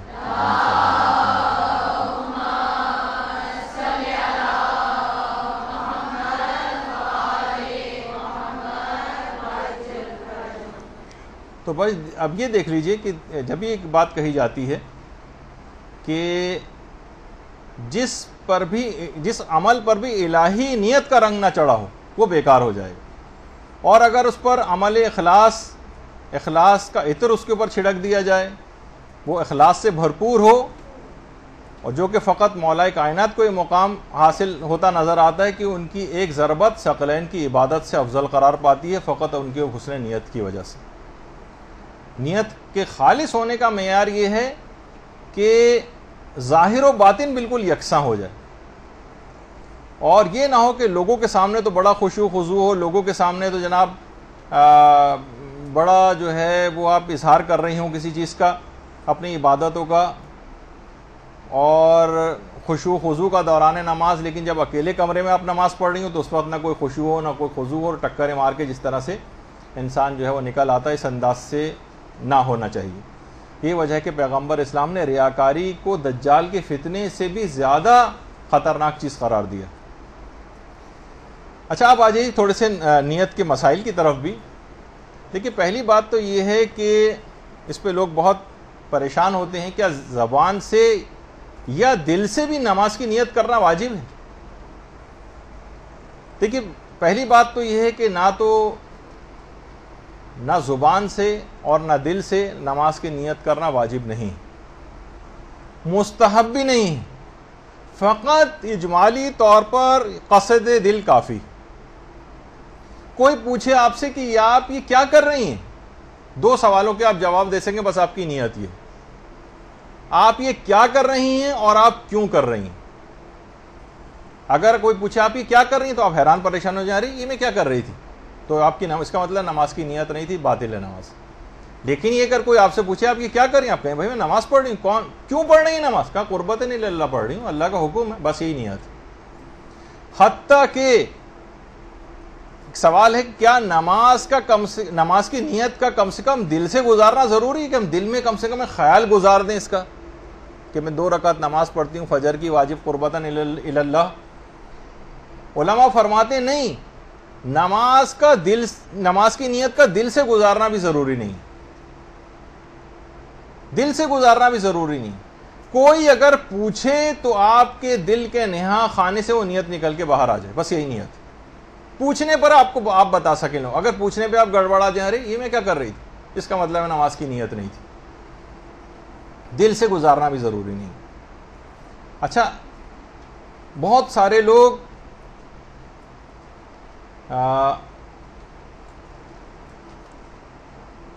ہم دیکھتے ہیں کہ نماز جماعت میں خاص طور پر نیت کرنے میں لوگ اتنی دیر لگاتے ہیں کہ پیش امام الحمد کا سورہ بھی تقریباً ختم کر رہا ہوتا ہے اور وہ ابھی تک کھڑے ہوئے یہ کہہ رہے ہوتے زبان سے نیت کرتا ہوں 2 رکعت یا 4 رکعت واجب قربت، اتنی دیر میں کہ یہاں تک کہ بالکل اختتام کے قریب ہو جاتی ہے ان کی نماز، یعنی سورہ الحمد ختم ہونے والی ہوتی. تو ایسا نہ کیا جائے. اور دیکھیے کیا اب یہاں آپ نے اتنا سنا کہ کیا الفاظ کی کبھی کوئی اہمیت نہیں ہوتی؟ یہ بات یاد رکھ لیں، بہت ساری چیزیں ایسی ہیں جس میں الفاظ کی اہمیت ہے. جیسے نکاح ہے، آپ یہ نہیں کہہ سکتی کہ جب میاں بیوی راضی تو کیا کرے گا قاضی، اور وہ دونوں اگر راضی ہیں تو ساتھ رہنا شروع کر دیں. نہیں، میاں بیوی کے راضی ہونے سے کچھ نہیں ہوتا جب تک قاضی صاحب جو ہیں وہ صیغے نہ پڑھ دیے جائیں. یعنی اس میں الفاظ کی اہمیت. کتنے ہی سال، 20 سال، اکثر لوگ سوال پوچھتے ہیں کہ 30 سال سے شوہر و بیوی آپس میں ساتھ نہیں رہتے دور، تو کیا یہ طلاق واقع ہو گئی؟ نہیں، طلاق واقع. جب تک طلاق کے الفاظ اور صیغے نہیں پڑھے جائیں گے طلاق واقع نہیں ہوگی. نظر، قسم اور عہد، جب تک اس کا ایک صیغہ شرعی نہیں پڑھا جائے گا اس میں الفاظ کی اہمیت، فقط نیت کافی نہیں. تو بہت سی جگہوں پہ الفاظ کی اہمیت ہے، لیکن نماز کی نیت نہ صرف یہ کہ زبان سے کرنا نہ واجب ہے نہ مستحب ہے. ہاں البتہ بلکہ ایک چیز اور بھی ہو سکتی ہے کہ اگر ایک نماز ایسی جس کی نیت آپ نے زبان سے کر لی تو نماز باطل ہو جاتی. وہ کون سی ہے؟ نماز احتیاط، جس کا آج وقت نہیں ہے بتانے کا. یعنی جس وقت آپ کو شکیات رکعت ہوتے ہیں اور نماز احتیاط پڑھنا ہوتی ہے تو اس کی نیت اگر آپ نے زبان سے کر لی تو آپ کی اصل نماز باطل ہو جائے گی، جس کے ساتھ یہ نماز احتیاط جا کر ملتی ہے. لیکن اس کو چھوڑیے بھی، اس کا وقت نہیں. البتہ کچھ جگہ ایسی ہیں جہاں نیت کو زبان پہ لانا مستحب بھی ہوتا ہے، جیسے حج و عمرے کے احرام کی نیت کرنا زبان پہ لانا مستحب ہے، بہتر ہے کہ زبان سے اس کی نیت کی جائے. یا بہت سارے افراد اپنے مرحومین کا نام جو لیتے ہیں، تو خاص طور پر ہمارے استاد محترم میں بات بیان کرتے تھے کہ ٹھیک ہے آپ تمام مومن و مومنات بھی کہہ سکتی ہیں سورہ فاتحہ میں، لیکن اپنے والد اور والدہ مرحومہ کا نام لینا یہ بہتر، اور یہ اسلام اس کو کہتا ہے کہ اس میں ان کا نام لیا جائے. شاید ایک یہ بھی ہو کہ تاکہ اس طرح سے ان کے نام بھی یاد رہیں. تو بہرحال یہ اپنے والدین کے سلسلے میں خصوصیت کے ساتھ ہے کہ زبان پر ان کا نام لیا جائے، اور اس کو بہتر سمجھا گیا ہے. تو اچھا، نہ اس میں آپ کو یہ کہنے کی ضرورت ہوتی کہ میں ادا یا قضا، یعنی زبان سے کہنے کی اس میں کوئی ضرورت نہیں ہوتی،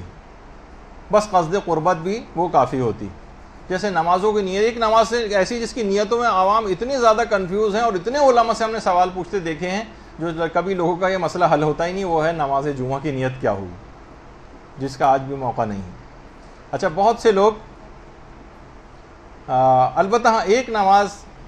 ایک ایسا ہے کہ جب ادا اور قضا دونوں نیت نہیں کی جاتی، جس کو شروق الشمس کہا جاتا ہے. یعنی جس وقت آپ نے دیکھتی ہیں کہ اکثر آپ ایسے موقع پر فجر میں بیدار ہوتی ہیں کہ آپ کو لگتا ہے کہ بس یہ کسی بھی وقت سورج نکل آئے گا، اور آپ کو پتہ نہیں ہوتا کہ میری نماز ادا میں آ رہی ہے قضا میں آ رہی ہے. اس وقت بغیر ادا اور قضا کی نیت کے نماز کو پڑھا جاتا ہے. تو صرف وہ ایک ایسے، ورنہ عام طور پر قربتاً الی اللہ کی نیت وہ کر لی جائے. اور دیکھیے قربتاً الی اللہ یہ نیت ہوتی ہے، اور بہت سے لوگ قربتاً الی اللہ کہتے ہیں جو کہ بالکل ہی الٹا مفہوم ہو جاتا ہے. لیکن اگر اس کے باوجود بھی لوگ زبان سے قربتاً الی اللہ بھی کہتے ہیں، اکثر لوگ اس پہ بڑا جھگڑتے ہیں کہ تو اپنی نماز ہی باطل ہے، یعنی گویا اللہ کو آپ نے نکال ہی دیا نیت سے. تو تب بھی ان کی نماز صحیح، کیونکہ نیت میں، نماز میں الفاظ نیت کا کوئی عمل دخل نہیں. آپ کے دل مثلا آپ کی زبان پر آ گیا میں نماز اثر پڑھتی ہوں جبکہ آپ ظہر پڑھ رہی تھی، لیکن اصلاً پوچھے تو آپ بتا سکتی ہیں کہ ظہر پڑھ رہی تھی، تب بھی آپ کی نماز صحیح، چاہے آپ کی زبان پر اثر کا لفظ آ جائے تو اس سے کوئی فرق نہیں پڑتا، تو یہ بھی صحیح، اور قربتاً عند اللہ بھی اگر کہا جائے تو وہ بھی صحیح۔ اچھا، اب یہاں پر ایک بات اور ہے کہ قربتاً الی اللہ کے معنی لوگ یہ سمجھتے ہیں اللہ سے قریب ہونے کی نیت۔ ہماری فقہ کے اندر جب بھی آپ یہ والی نیت کرتی ہیں قربتاً الی اللہ، اس کے معنی ہوتے ہیں حکم خدا کی بجا آوری، حکم خدا کی بجا آوری۔ اس کے معنی اللہ سے قریب ہونا جو ایک عام الفاظ کے معنوں کے اعتبار سے معنی نہیں ہے، بلکہ ہے حکم خدا کی بجا آوری۔ اچھا، اب کیونکہ اتنا وقت بھی نہیں ہے ہمارے پاس اور تیز رفتاری سے گفتگو جو ہے وہ آگے بڑھانی ہے، ایک چیز نہیں، اس کا بھی وقت نہیں ہے۔ دیکھیے، ریاکاری کو ہم خاص طور پہ ابھی جو ہے ڈسکس کریں گے آپ کے سامنے کہ ریاکاری کو کہا جاتا ہے کہ یہ توہین پروردگار ہے۔ اس کی وجہ شہید ثانی نے یہ بات بھی بیان کی ہے کہ انتہائی احمق ہے وہ شخص کہ اگر کسی کے پاس کوئی انمول ہیرا ہو جس کی قیمت لاکھوں دینار ہو مثلا، اور آپ کو لاکھوں دینار پے کرنے والے لوگ بھی اویلیبل ہیں جو بڑھ کر قیمت دینے کو تیار ہیں، اس کے باوجود آپ 10 روپے میں مثلا اگر یہ ہیرا فروخت کر دیں تو ہر شخص آپ کو پاگل، احمق، بیوقوف، دنیا جہان کی گالیاں کا پورا ایک دفتر آپ کے سامنے رکھ دے گا کہ آپ نے کیا کیا۔ کہنا ہے بالکل ریاکاری کرنے والا ایسا ہی ہے جیسے وہ اپنی ایک انمول گراں قدر نماز کو ایک کھوٹے سکے سے بھی کمتر کے عوض ریاکاری کی وجہ سے فروخت کر دے۔ اتنی بڑی قیمت دینے کو پروردگار تیار تھا، لیکن آپ نے اپنی ریاکاری کے ذریعے جو ہے انتہائی معمولی ترین کھوٹے سکے سے بھی کم پہ اس کو فروخت کر دیا اور اپنے عمل کو تباہ و برباد کر دیا۔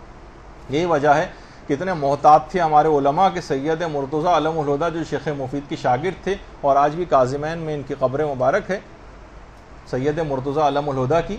انہوں نے اپنی پوری زندگی کی نمازیں دوبارہ پڑھوانے کو کہا تھا کہ میری پوری زندگی کی نمازیں دوبارہ پڑھواؤ۔ اچھا، یہ آپ لوگوں سے تقاضا نہیں نا آپ اس سلسلے میں مایوس ہوں، جن کے مقام و مرتبے بہت ہوتے ہیں بلند، وہ اصل میں وہ اس قسم کے کام کر کے جاتے ہیں۔ لوگوں نے کہا کہ آپ تو اتنے عاشق نماز تھے، ہمیشہ آدھے ایک گھنٹہ پہلے سے مصلی پر آ کر بیٹھ جاتے تھے، اس کی کیا ضرورت پیش آ گئی؟ کہا کہ میں ڈرتا ہوں کہ کہیں میری نیت کہیں کوئی غیر خدا والی نہ ہو گئی، تو جو اجارے پر جو بھی نماز پڑھتا ہے اس کی نیت تو نہیں ہوگی، وہ تو مرحوم کے لیے پڑھ رہا ہے وہ نمازیں، وہ تو ریاکاری وغیرہ کی نیت کے ساتھ نہیں پڑھ رہا ہوتا، تو اس کی نماز شاید قبول ہو جائے۔ مجھے اپنی نماز کی نیت پہ ذرا میں جو ہے مجھے وہم ہو چلا ہے، تو میں چاہتا ہوں کہ یہ بالکل معاملہ ایسا ہو کہ میں سرخرو ہو سکوں پروردگار کے سامنے۔ اچھا، اب کہ وقت جو ہے وہ بہت کم ہمارے پاس رہ گیا ہے۔ اچھا، اب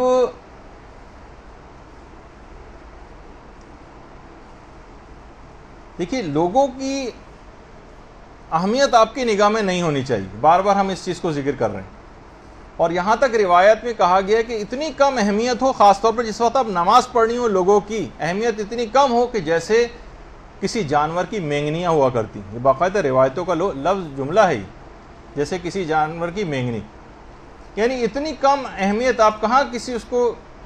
نفرت سے آپ کراہیت سے منہ کو پھیر لیتی ہیں اس کو دیکھ کر، تو چاہے جائے گا کہ اس کو اہمیت دینا۔ یہی وجہ ہے کہ جو شیخ عباس قمی تھے جن کی مفاتیح الجنان، لوگوں نے ایک دفعہ ان سے فرمائش کی کہ آپ مسجد گوہر شاد میں نماز پڑھائیں۔ مسجد گوہر شاد مشہد میں، اس وقت تک شیخ عباس قمی قم منتقل نہیں ہوئے تھے اور مشہد میں تھے، یہ اس زمانے کی مسجد گوہر شاد حرم امام رضا سے متصل، تو اور اب تو ماشاءاللہ بہت پرشکو ہو چکی ہے مسجد گوہر شاد، جو بھی مشہد گئے انہوں نے دیکھا ہے۔ آہستہ آہستہ شیخ عباس قمی کی جماعت میں پہلے تو کم لوگ تھے، اس کے بعد زیادہ تعداد ہونے لگی، یہاں تک کہ تعداد ہزاروں تک پہنچ گئی، ہزاروں تک۔ اور یہ مسجد گوہر شاد دیکھیے وہی والی مسجد ہے جہاں باقاعدہ شاہ کے خلاف کوئی تحریک چلی تھی، اس کے بعد آج بھی اس کا دن منایا جاتا ہے، مسجد گوہر شاد پر حملہ کر کے، اور وہاں پر موجود نمازیوں کو شہید کیا گیا تھا ایک بہت بڑی تعداد میں۔ اسی مسجد گوہر شاد میں شیخ عباس قمی جو ہے وہ نماز پڑھاتے تھے۔ دیکھا کہ تعداد ہزاروں تک پہنچ گئی۔ ایک دن انہوں نے کہا کہ آج کے بعد میں نماز نہیں پڑھاؤں گا، کہ آج جب میں نماز جماعت پڑھا رہا تھا نماز ظہر کی، تو مجھے اپنے پیچھے بہت دور دور تک نمازیوں کا ایک ہمہمہ ایک سنائی دے رہا تھا کہ میری امامت میں نمازیوں کی تعداد کتنی زیادہ ہو چکی، اور ایک بڑائی کا ایک خیال میرے دماغ میں آنے لگا، بس میں اس کو اب آئندہ سے میں نماز جماعت نہیں پڑھا سکتا۔ تو دیکھیے اتنا علماء اپنی نیت کے معاملے میں متفکر ہوتے تھے، پریشان ہوتے تھے، اور اسی وجہ سے اس ریاکاری کو شرک خفی بھی کہا گیا، اس کو شرک اصغر بھی کہا گیا، اور ریاکار اصل میں منافق بھی ہوتا۔ تو بہرحال اس کے متعلق یہ بات بھی کہی جاتی کہ ان کی مثال ایسی جیسے اس صاف چٹان کسی قرآن نے کہا کہ اس پر گرد جم گئی ہو اور تیز بارش کے آتے ہی وہ گرد بالکل صاف ہو جائے، تیز بارش کے آتے ہی وہ گرد بالکل صاف ہو جائے، اس طرح سے ان لوگوں کے اعمال بالکل ضائع ہو جائیں گے۔ اچھا، دوران نماز، اب ہم اس پہ آ جاتے ہیں کہ دوران نماز تقریباً 14 قسم کی ریاکاریاں ہم کو آ سکتی ہیں۔ اچھا، اس میں کچھ ریاکاریاں ایسی ہیں جو آپ کی نماز کو بھی باطل کریں گی، گناہ بھی ملے گا، نماز بھی باطل ہوگی۔ کچھ ریاکاریاں ایسی ہیں جس میں آپ گناہگار تو ہوں گی لیکن نماز باطل نہیں ہوگی۔ کچھ ریاکاریاں ایسی ہیں یا اس کی اقسام کہ جو کراہیت رکھتی ہیں، نماز بھی باطل نہیں ہوگی۔ کچھ ریاکاریاں ایسی ہیں جو نماز میں کرنی واجب ہو سکتی ہیں، اور کچھ ریاکاریاں ایسی ہیں جو کرنا بہتر یا مستحب ہو سکتا ہے۔ اب آ جائیے، اگرچہ ان کو پھر ریاکاری تو نہیں کہا جائے گا، 14 تقریباً مقامات ایسے ہیں۔ سب سے پہلا مقام ہے جس میں آپ کی نماز بھی باطل ہوگی اور گناہگار بھی آپ ہو جائیں گے، جب پوری نماز کا داعی ریا ہو۔ داعی کہتے ہیں موٹیویٹر، جو کوئی بھی آپ کے اندر جو تحریک پیدا کرتا ہے نماز، یعنی پوری آپ کو نماز پڑھنا ہی نہیں تھی، آپ فلاں شخص کیونکہ آپ کے گھر میں آ گیا، اب اس کو آپ دکھانے کے لیے نماز پڑھ رہے ہیں، پوری کی پوری نماز ریاکاری پر مشتمل ہو، دکھاوا ہو۔ آپ کو نماز پڑھنا نہیں ہے لیکن لوگوں کے سامنے آپ فوٹو کھنچوانے کے لیے کسی بھی جگہ، عام طور پر جو اعلیٰ عہدیداران ہوتے ہیں وہ مسجد یا کسی جگہ جو ہے وہ مقبرے پر پہنچ جاتے ہیں تصویریں کھنچوانے کے لیے، یعنی ان کے ویسے کوئی نماز کا خیال نہیں، لیکن ذرا فوٹو ووٹو کھنچ جائے، لوگوں کو پتہ چل جائے کہ بھئی ہاں ہم بھی کچھ مذہبیات رکھتے ہیں۔ یا کوئی مثلا مجبوری ایسی میں پھنس گئے کسی جگہ، ہمارا نماز پڑھنے کا ارادہ نہیں تھا، جب سبھی لوگ آ گئے ہم بھی حلے میں ہمیں بھی پڑھنی پڑ گئی، یا بڑی بے عزتی ہو جائے گی اگر ہم نے اس وقت نماز نہیں پڑھی۔ یعنی نماز کا داعی اور محرک جو ہے وہ پوری کی پوری ریاکاری پر۔ اچھا، یہ بات ایک آپ کی خدمت میں اور عرض کر دی جائے کہ ریاکاری اگر واقعتاً آپ کی نماز میں آ جائے، وسوسہ نہیں، ریاکاری، وہ خود انسان اپنی نیت کو بہتر سمجھ سکتا ہے، ابھی آگے چل کے تفصیل سے واضح ہو جائے گا۔ 1 سیکنڈ کو بھی اگر ریاکاری دوران نماز آ جائے، آپ کی نماز باطل ہے، 1 سیکنڈ کے لیے۔ تو پہلی چیز ہوئی، پوری کی پوری نماز ریاکاری پر مشتمل۔ دوسری کنڈیشن ہو سکتی ہے جب ریاکاری قصد قربت کے ساتھ ہو، یعنی ہمیں نماز تو پڑھنا ہی ہے، نماز ہم نہیں چھوڑیں گے، ہم پکے نمازی، لیکن ہم نے سوچا کہ چلو یہ فلاں صاحب یا صاحبہ آ گئے، ان کو دکھانے کے لیے بھی پڑھ دی جائے، وہ اگر نہیں بھی آتا تب بھی ہم نماز پڑھتے، لیکن ان کو دکھانے کی بھی نیت آ گئی، یعنی ریاکاری قصد قربت کے ساتھ مل گئی آ کر پوری کی پوری نماز۔ دیکھیے پہلے والی قسم میں تو ہم کو نماز پڑھنا نہیں تھی، ہم نے کسی خاص مقصد وجہ سے ہم نے وہ نماز پڑھی، اللہ کے حکم کے لیے نہیں پڑھی ہے، بلکہ کسی کو دکھانے کے لیے مجبوراً پھنس گئے یا کوئی اور وجہ تھی پڑھنی پڑ گئی، اس میں نماز باطل ہے۔ یہ والی جو ریاکاری ہے جو کہ قصد قربت کے ساتھ مل جاتی ہے آ کر، یعنی حکم خدا کی بجاوری کی نیت، ہمیں نماز پڑھنا ہی ہے لیکن اس کے ساتھ ہم نے سوچا کہ چلو یہ بھی کام بھی کر دیا جائے۔ جیسے اس کی بہت اچھی مثال عام طور پہ ہوتی ہے کہ ہمیں بقرعید میں قربانی کرنا ہی ہے، لیکن کیوں نہ ہم اپنے بیل کی تصویریں وغیرہ کھنچوا کے سب کو جو ہے وہ اخبارات کے اندر ڈسپلے کریں۔ دیکھیے یہ کیا ہے، ریاکاری قصد قربت کے ساتھ۔ ٹھیک ہے، ہم حکم خدا کی بجاوری میں کر رہے تھے، لیکن ہم نے سوچا جب اتنا مہنگا لاکھوں روپے کا بیل لے ہی لیا ہے تو کیوں نہ اخبار نویسوں کو بھی بلا لیا جائے اور یہ کام بھی اس کے ساتھ ہو جائے۔ تو اگر کوئی ایسی، اول تو یہ خیر یہ نہیں ہوگا کہ یہ بیل جو ہے اس لحاظ سے حرام ہو جائے گا اس کا کھانا، یہ البتہ ثواب نہیں ملے گا اس قربانی کا، لیکن نماز میں اگر ایسا ہو گیا تو نماز بھی باطل ہے، توبہ بھی کرنی ہے اور اس نماز کو دوبارہ پڑھنا ہے۔ یہ 2 اقسام بنی۔ تیسری چیز ہے ریاکاری نماز کے واجب جز میں آ جائے، پوری نماز ریاکاری پر مشتمل نہیں تھی لیکن ریاکاری نماز کے کسی واجب جز میں آ جائے۔ مثلا آپ سورہ الحمد پڑھ رہی تھیں، یا آپ نے سورہ الحمد کے بعد کوئی دوسرا سورہ پڑھنا تھا چھوٹا، لیکن کوئی صاحب یا صاحبہ آ کر بیٹھ گئی، وہیں آپ نماز پڑھ رہی ہیں، فوراً آپ نے نا ایک لمبا سا سورہ شروع کر دیا پڑھنا، سورہ واقعہ پڑھنا شروع کر دیا مثلا، یاد تھا، ایک تو یہ بھی ہو جائے گا، اور ان کو سورہ واقعہ بھی زبانی یاد ہے، اتنی بڑی بڑی مقدس خاتون، تو باقاعدہ ان ریاکاری، اب قرات کرنا دوسرے سورے کی نمازیں واجب کام تھا، لیکن ریاکاری نماز کے واجب جز میں آ گئی، نماز باطل ہے آپ کی، نماز بھی باطل ہے، دوبارہ پڑھنا ہے اور اس کی توبہ کرنی ہے۔ اچھا، اس لحاظ سے اس کے بعد اگلی قسم بنتی ہے ریاکاری نماز کے مستحب جز میں ہو، ریاکاری نماز کے مستحب جز میں ہو۔ مثلا نماز میں مستحب چیز بہت ساری ہیں، جیسے ہم مثال لے لیتے ہیں قنوت کی، قنوت ہمیں نماز پڑھنا ہی تھی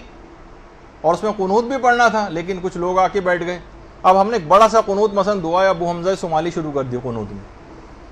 یا کوئی بھی قنوت، کوئی ایسے قنوت جو بالکل ذرا زیادہ معروف نہیں ہے، تاکہ ہمارا ایک اہمیت کا ایک احساس ہو، یعنی ہماری نیت یہ آ گئی کہ اب ہم یہ جو قنوت پڑھ رہے ہیں تو ذرا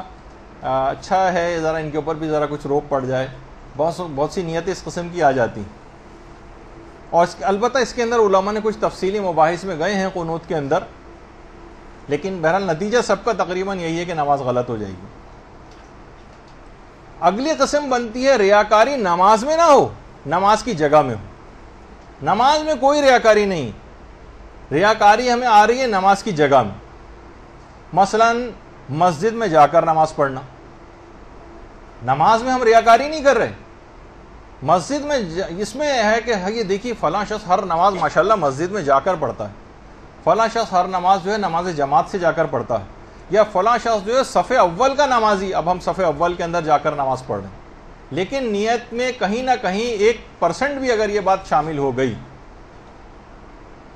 کہ جس میں ریاکاری نماز کی جگہ میں آ جائے،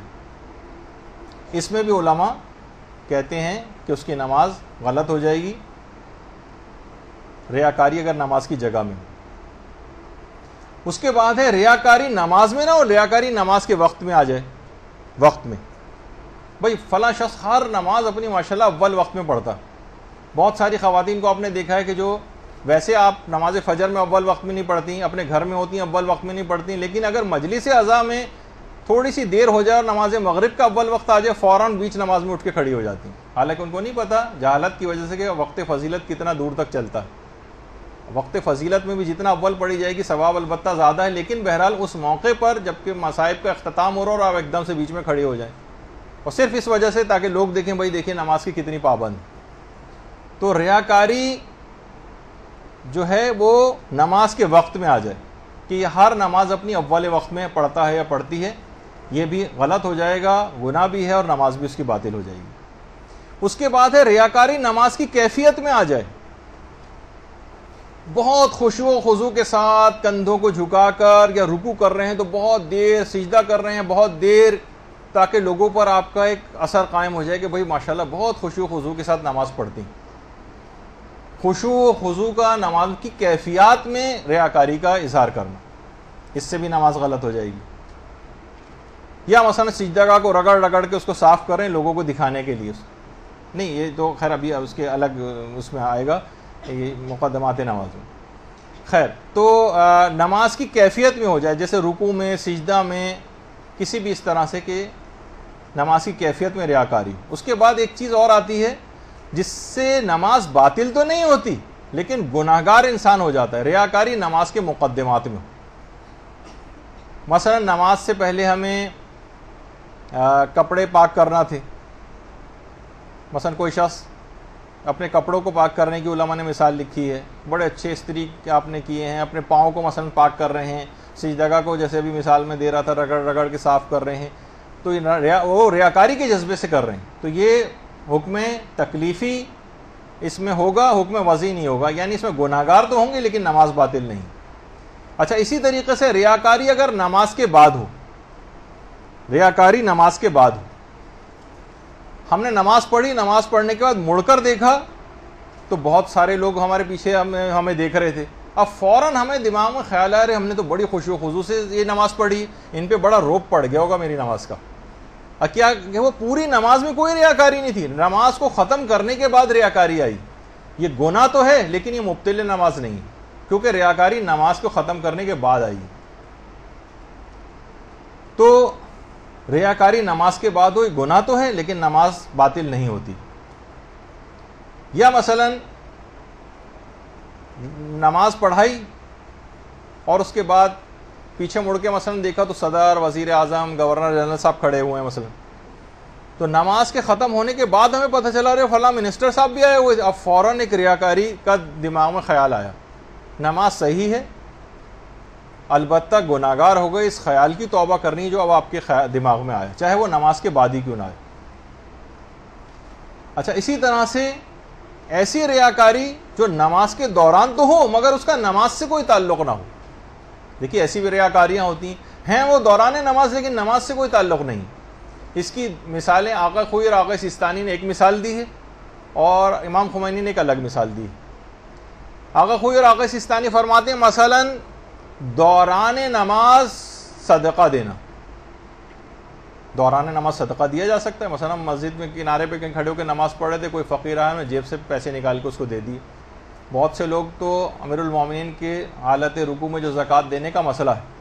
کہ یہ صرف اور صرف دوران نماز مولا علی کا اخلاص تھا کہ اس نے پوری آیات اس سلسلے میں نازل کروا دی،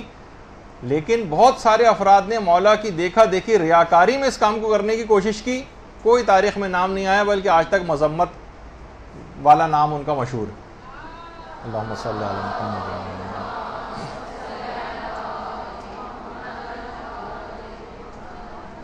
تو دوران نماز اگر کوئی صدقہ دے رہا ہے تو دیکھا جائے تو صدقے کا نماز سے کیا تعلق ہے، لیکن دیا آپ نے دوران نماز ہے تو یہ گناہ تو ہے لیکن اس کا نماز آپ کی باطل نہیں ہوگی۔ اور ایک مثال اس کی لکھی ہے امام خمینی نے۔ امام خمینی نے فرمایا کہ نماز میں تحت الحنک نکالنا، دوران نماز ہم نے تحت الحنک کہتے ہیں امامے کا ایک سرا نکال کر گلے پہ سے لے کے دوسری طرف ڈال دیا جائے جیسے اس میں، اور دل میں آدمی یہ سوچے، یہ تو خیر مقدس عالم دین ہے، میں اس سے مثال تحت الحنک دکھانے کے لیے آپ کو ایک بات بتائی ہے، دل میں یہ ہو کہ میں کتنا خوبصورت لگ رہا ہوں تحت الحنک نکال کر، دیکھا جائے اس کا کوئی تعلق نہیں۔ اچھا خالی صرف اس میں نہیں، آپ کوئی اور بھی چیز کام کر سکتی ہیں۔ تحت الحنک بعض اخباری علماء اس کو جو واجب قرار دیتے تھے پہلے، لیکن موجودہ مجتہدین تو ایسا کوئی مسئلہ نہیں لکھتے ہیں۔ تو بہرحال اپنی ظاہری اس لحاظ سے کہ میں بہت خوبصورت لگ رہا ہوں اس طرح سے اس عمل کو انجام دے کر، یہ دوران نماز تو ہے لیکن اس کا نماز سے کوئی تعلق نہیں، یہ اس میں آپ گناہگار ہو جائیں گے لیکن نماز آپ کی ٹھیک رہے گی۔ اس کے بعد ایک ریاکاری قسم وہ ہوتی ہے ایسی ریاکاری جس سے انسان کو خود اذیت ہو رہی ہے، خود اذیت ہو رہی ہے۔ مثلا آپ نماز پڑھ رہی ہیں اور آپ کے برابر میں ہی مثلا کوئی عالمہ آ کر بیٹھ جائیں، اب آپ ذرا محتاط ہو کر نماز پڑھنے لگتی ہیں کہ کوئی غلطی نہ ہو جائے، لیکن آپ کو خود دماغ میں کوئی ریاکاری نہیں کر رہی ہوں میرا، لیکن آپ کو خود یہ خیال اذیت پہنچا رہا ہوتا ہے کہ ریاکاری کا خیال میرے دماغ میں کیوں آ رہا ہے۔ مثلا کوئی شخص نماز پڑھا رہا ہے اور پیچھے اس کے کوئی عالم دین آ کر کھڑا ہو جائے، اب وہ ذرا کانشیس ہو جائے گا، ذرا محتاط ہو جائے گا، اب اس کے دماغ میں خیال آئے گا کہ بھئی میں یہ نہیں کرنا چاہتا، یہ کیوں میرے دماغ میں خیال آ رہا ہے۔ اس کی جس پہ انسان کو خود اذیت ہو، یہ ریاکاری نہ یہ تو حرام ہے، جس قسم کا ریاکاری کے خیالات آنا، اور نہ مکروہ ہے، کچھ نہیں ہے یہ، اور کوئی پرواہ کی بات نہ آپ مت سمجھیں، لوگ بہت پریشان ہوتے ہیں۔ ایسی ریاکاری جس سے آپ کو خود اذیت ہو، اس سے نماز پر کوئی فرق نہیں پڑتا۔ اچھا، اسی طرح سے ایک اور ریا سے ملتی جلتی ایک چیز ہے جسے عجب کہا جاتا ہے۔ عجب یہ کہ اخلاقی برائی تو ہے، اخلاقی برائی 100%، لیکن حرام تک یہ بہرحال پھر بھی نہیں پہنچی۔ یہ ہے عجب، کہتے ہیں اپنی عبادت پر فخر محسوس کرنا، ہمیں خود بڑا فخر محسوس ہو رہا ہے اپنی عبادت کے اوپر، ہمیں دوسروں سے کوئی لینا دینا نہیں، دوسروں سے ہمیں کوئی لینا دینا نہیں۔ دیکھیے علماء کہتے ہیں کہ ریاکاری سے ویسے تو یہ عجب اپنی تمام تر مذمت کے باوجود موجودہ مجتہدین کے نزدیک حرام تک نہیں پہنچی، یہ چیز حرام نہیں، لیکن یہ ایک اخلاقی برائی ضرور ہے، اور بعض اوقات ریاکاری سے زیادہ خطرناک یوں ہو جاتی ہے کہ ریاکاری میں تو جب تک وہ آدمی سامنے ہے اس وقت تک آپ ریاکاری کرتی ہیں، جب وہ ہٹ جاتا ہے تو ریاکاری ختم ہو جاتی ہے، عجب ہر وقت جاری رہتا ہے، یہ اپنی عبادات کو بڑا سمجھ رہا ہوتا ہے۔ تو بہرحال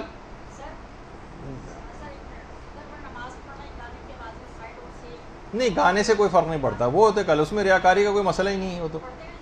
ہاں نماز جاری رکھی۔ اچھا، عجب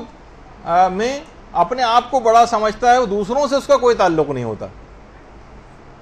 اچھا، اسی طرح سے، اور یہ حرام بھی نہیں ہے اور اس سے عبادت بھی باطل نہیں ہوتی۔ پھر ایک اور چیز اس میں آتی ہے، ریاکاری اگر رفع تہمت اور دفع تہمت کے لیے ہو، اس سے بھی نماز پر فرق نہیں پڑتا، بلکہ اکثر مقامات پر واجب بھی ہو سکتی ہے۔ رفع تہمت یہ ہوتی ہے کہ ہم پر ایک تہمت لگ گئی ہے اور اسے ہٹا رہے ہیں۔ مثلا کسی پر تہمت لگ گئی کہ کنجوس بہت ہے، اب یہ لوگوں کے سامنے صدقہ و خیرات کرے اپنے اوپر سے تہمت ہٹانے کے لیے۔ آپ پر تہمت لگ گئی ہے کہ آپ نماز نہیں پڑھتی، اب آپ لوگوں کے سامنے جو ہے وہ نماز پڑھیں۔ اچھا، رفع تہمت کہتے ہیں تہمت لگ گئی اور اس کو ہٹا رہے ہیں، اور ایک ہوتی ہے دفع تہمت، تہمت لگی نہیں ہے لیکن امید ہے کہ لگ جائے گی اگر ہم نے لوگ اتنا زیادہ اگر اپنی عبادتوں کو چھپانے لگیں، کسی کے سامنے ہر وقت ریاکاری کے خوف سے ظاہر نہ کریں، تو نمازیں ظاہر ہی نہیں ہوں گی، نتیجہ یہ ہوگا کہ نمازیں جو ہیں بالکل مفقود معاشرے سے ہونے لگیں گی۔ جب بھی واجبات کو کہا جاتا ہے کہ دکھا کر کریں، مستحبات جو ہے وہ چھپا کر کریں تاکہ آپ کی قصد قربت بھی محفوظ رہے، اور واجبات میں یہ ہوتا ہے کہ تاکہ احکام اسلامی کا نفاذ معاشرے کے اوپر نظر آئے۔ تہمت لگ جائے گی جب بھی کہا جاتا ہے، کچھ علماء اس سے بھی استدلال کرتے ہیں کہ ہم پر ایک تہمت لگی تھی جس کے نتیجے میں ایم اے جناح روڈ پر جلوس کے دوران روک کر نماز پڑھنا اسی تہمت کو رفع کرنے کے لیے تھا۔ تو بہرحال وہ ایک الگ چیز ہے کہ کہیں میں جو ہے معاشرے کے اندر بے نمازی جو ہے وہ مشہور نہ ہو جاؤں، تو اس لحاظ سے اس کی جو ہے وہ اہمیت ہے اپنی جگہ کہ اس کو سب کے سامنے کیا جائے۔ اس کے بعد پھر کچھ علماء یہ بھی کہتے ہیں کہ سب کے سامنے اپنی نمازوں کو دکھا کر کرنا یہ واجب بھی ہو سکتا ہے، مستحب تو چھوڑیے، اگر یہ واقعتاً ایسا ہو جائے، ہماری کیونکہ نیت یہ نہیں ہے کہ ہم اپنی ذات کی کوئی پروموشن کرنا چاہ رہے ہیں یا اس کو مشہور کروانا چاہ رہے ہیں، وہ تو پھر حرام اور باطل نیت۔ اس میں یہ ہے کہ ایک مومن کو تہمت سے بچانا مقصود ہے، اور یہ معاشرے کے اندر ایک بہت توہین آمیز بات ہے کوئی بے نمازی مشہور ہو جائے، تو پھر ٹھیک ہے وہ دکھا کر کرے، اس میں بھی پروردگار کے حکم کی نیت آ رہی۔ پھر ایک ہے ریا تشویق و ترغیب کے لیے ہو، مثلا ہمیں نماز پڑھنی تھی 1 گھنٹے بعد، ہم نے سوچا کہ بچوں کو اول وقت نماز پڑھنے کی ترغیب دینے کے لیے ذرا اول وقت میں نماز پڑھ لوں تاکہ بچے بھی میرے ساتھ کھڑے ہو کر نماز پڑھ لیں۔ اب یہ کیا ہے، آپ ترغیب دے نہیں ہیں، نماز شب آپ کو پڑھنی تھی بالکل فجر کے قریب، لیکن آپ نے کہا یہ بچے سو جائیں گے، آج کل آقا سیستانی کی مثلا تقلید میں ہے نماز عشاء کے فوراً بعد وقت آ جاتا ہے، چلو میں ان کی وجہ سے ان کو ترغیب ہو جائے نماز شب کے لیے جو ہے آپ نے نماز شب پڑھنا شروع کر دی تاکہ بچے بھی آپ کے ساتھ شامل ہو جائیں۔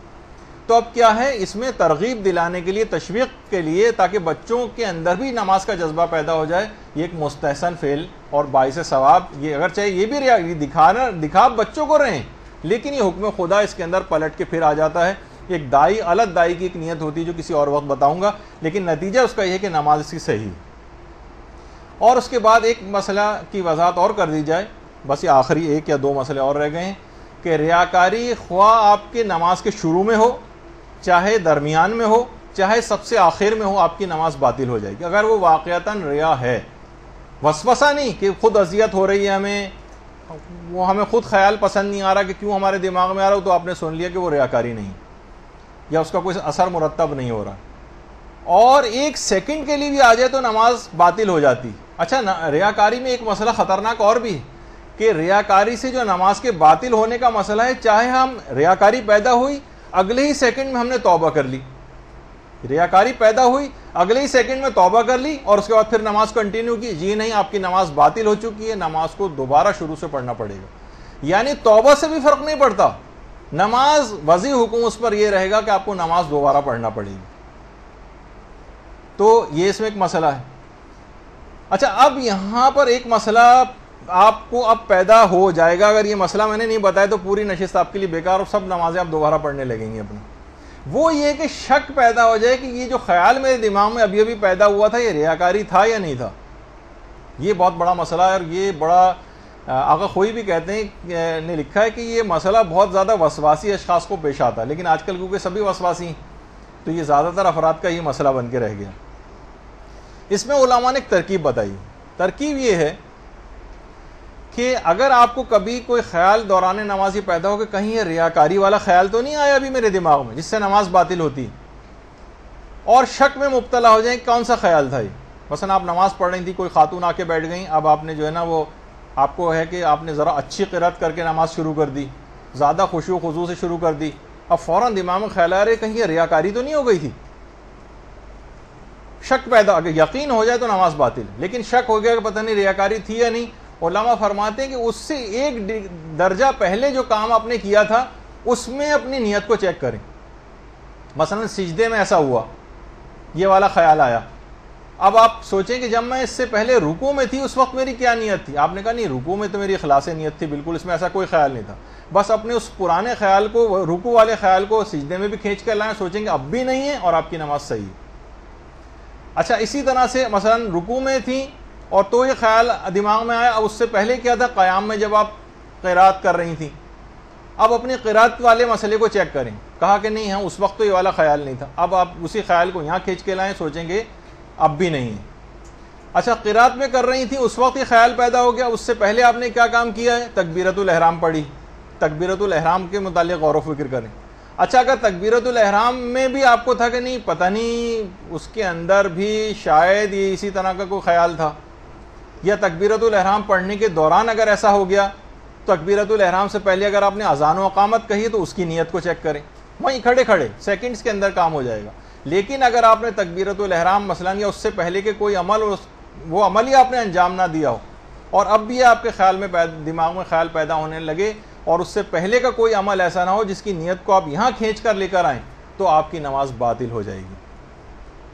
کوئی اس سے پہلے خلاص نیت والا عمل اس سے ایک درجہ پہلے ہونا چاہیے جس کو آپ یہاں پر کھینچ کر لا سکیں، جسے ہمارے ہاں قانون استصحاب کہا جاتا ہے اصول فقہ۔ وہ اس کو بیان کرنے کا بھی وقت نہیں ہے، لیکن بہرحال اس قانون کو کھینچ کر پچھلے عمل کو لے کر آئیں اور اس پر اپنی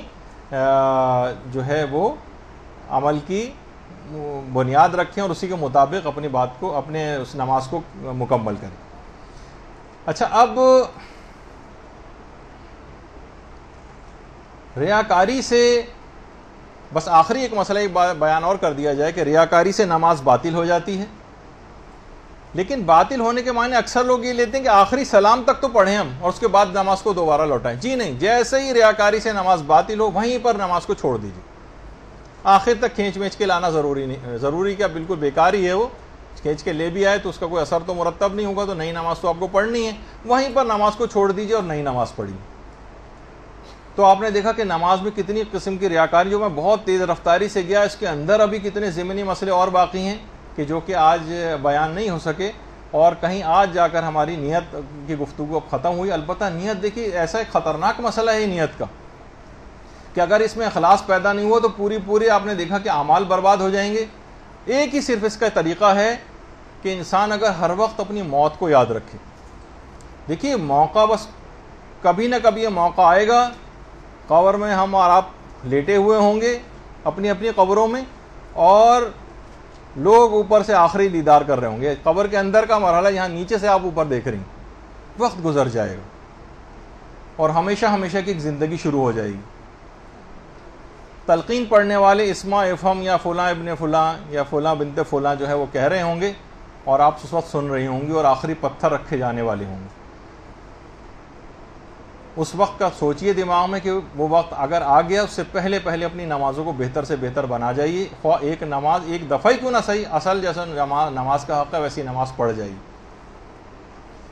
موت کو یاد رکھنا اتنی اہم چیز ہے کہ موت کو یاد رکھنے سے موت جلدی نہیں آتی، بدشگونی نہیں ہے، بلکہ موت ڈیلے ہوتی، تاخیر میں دیر سے آتی، ٹل جاتی ہے موت کو یاد کرنے سے۔ ایک دفعہ جی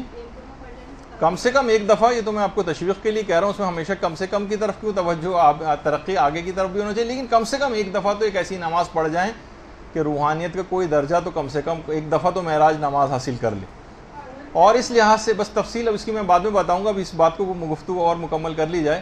کہ یہ اتنی اہم بات ہے کہ مرنے سے پہلے پہلے یہ انسان اگر ہر وقت یاد رکھے تو بہت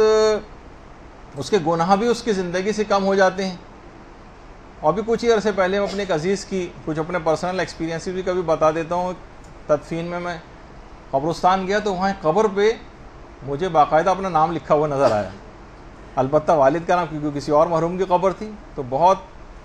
میں نے اس کی تصویر بھی کھینچی, بعد میں اس کو ایڈٹ کروا کے اپنے والد کا نام بھی اس کے اوپر لکھوایا اور اپنے کمپیوٹر کے ڈیسک ٹاپ پہ بھی لگایا. یہ الگ بات ہے گھر والے رہنے نہیں دیتے, ہمیشہ اس کو ڈیلیٹ کر دیتے ہیں, لیکن بہرحال صرف ایک دماغ میں رکھنے کے لیے, اس میں کوئی بدشگونی کی بات نہیں, اس سے موت میں اور تاخیر ہوتی, لیکن اس سے بہت مدد ملتی ہے کہ انسان گناہوں سے بچا رہتا ہے, ہر وقت اپنی آخرت اور اپنی قبر کو یاد رکھے. تو آپ نے دیکھا کہ ابھی اذان و اقامات, اس کے بعد کی بھی کچھ دعائیں ہیں, اس کے بعد نیت ہم نے کی. اب انشاءاللہ اگلی گفتگو براہ راست تکبیرۃ الاحرام اللہ اکبر سے شروع ہو جائے گی. آج کی حد تک ہماری گفتگو یہاں پر اختتام پذیر ہوتی ہے. وصلی اللہ علی محمد و آلہ الطیبین الطاہرین.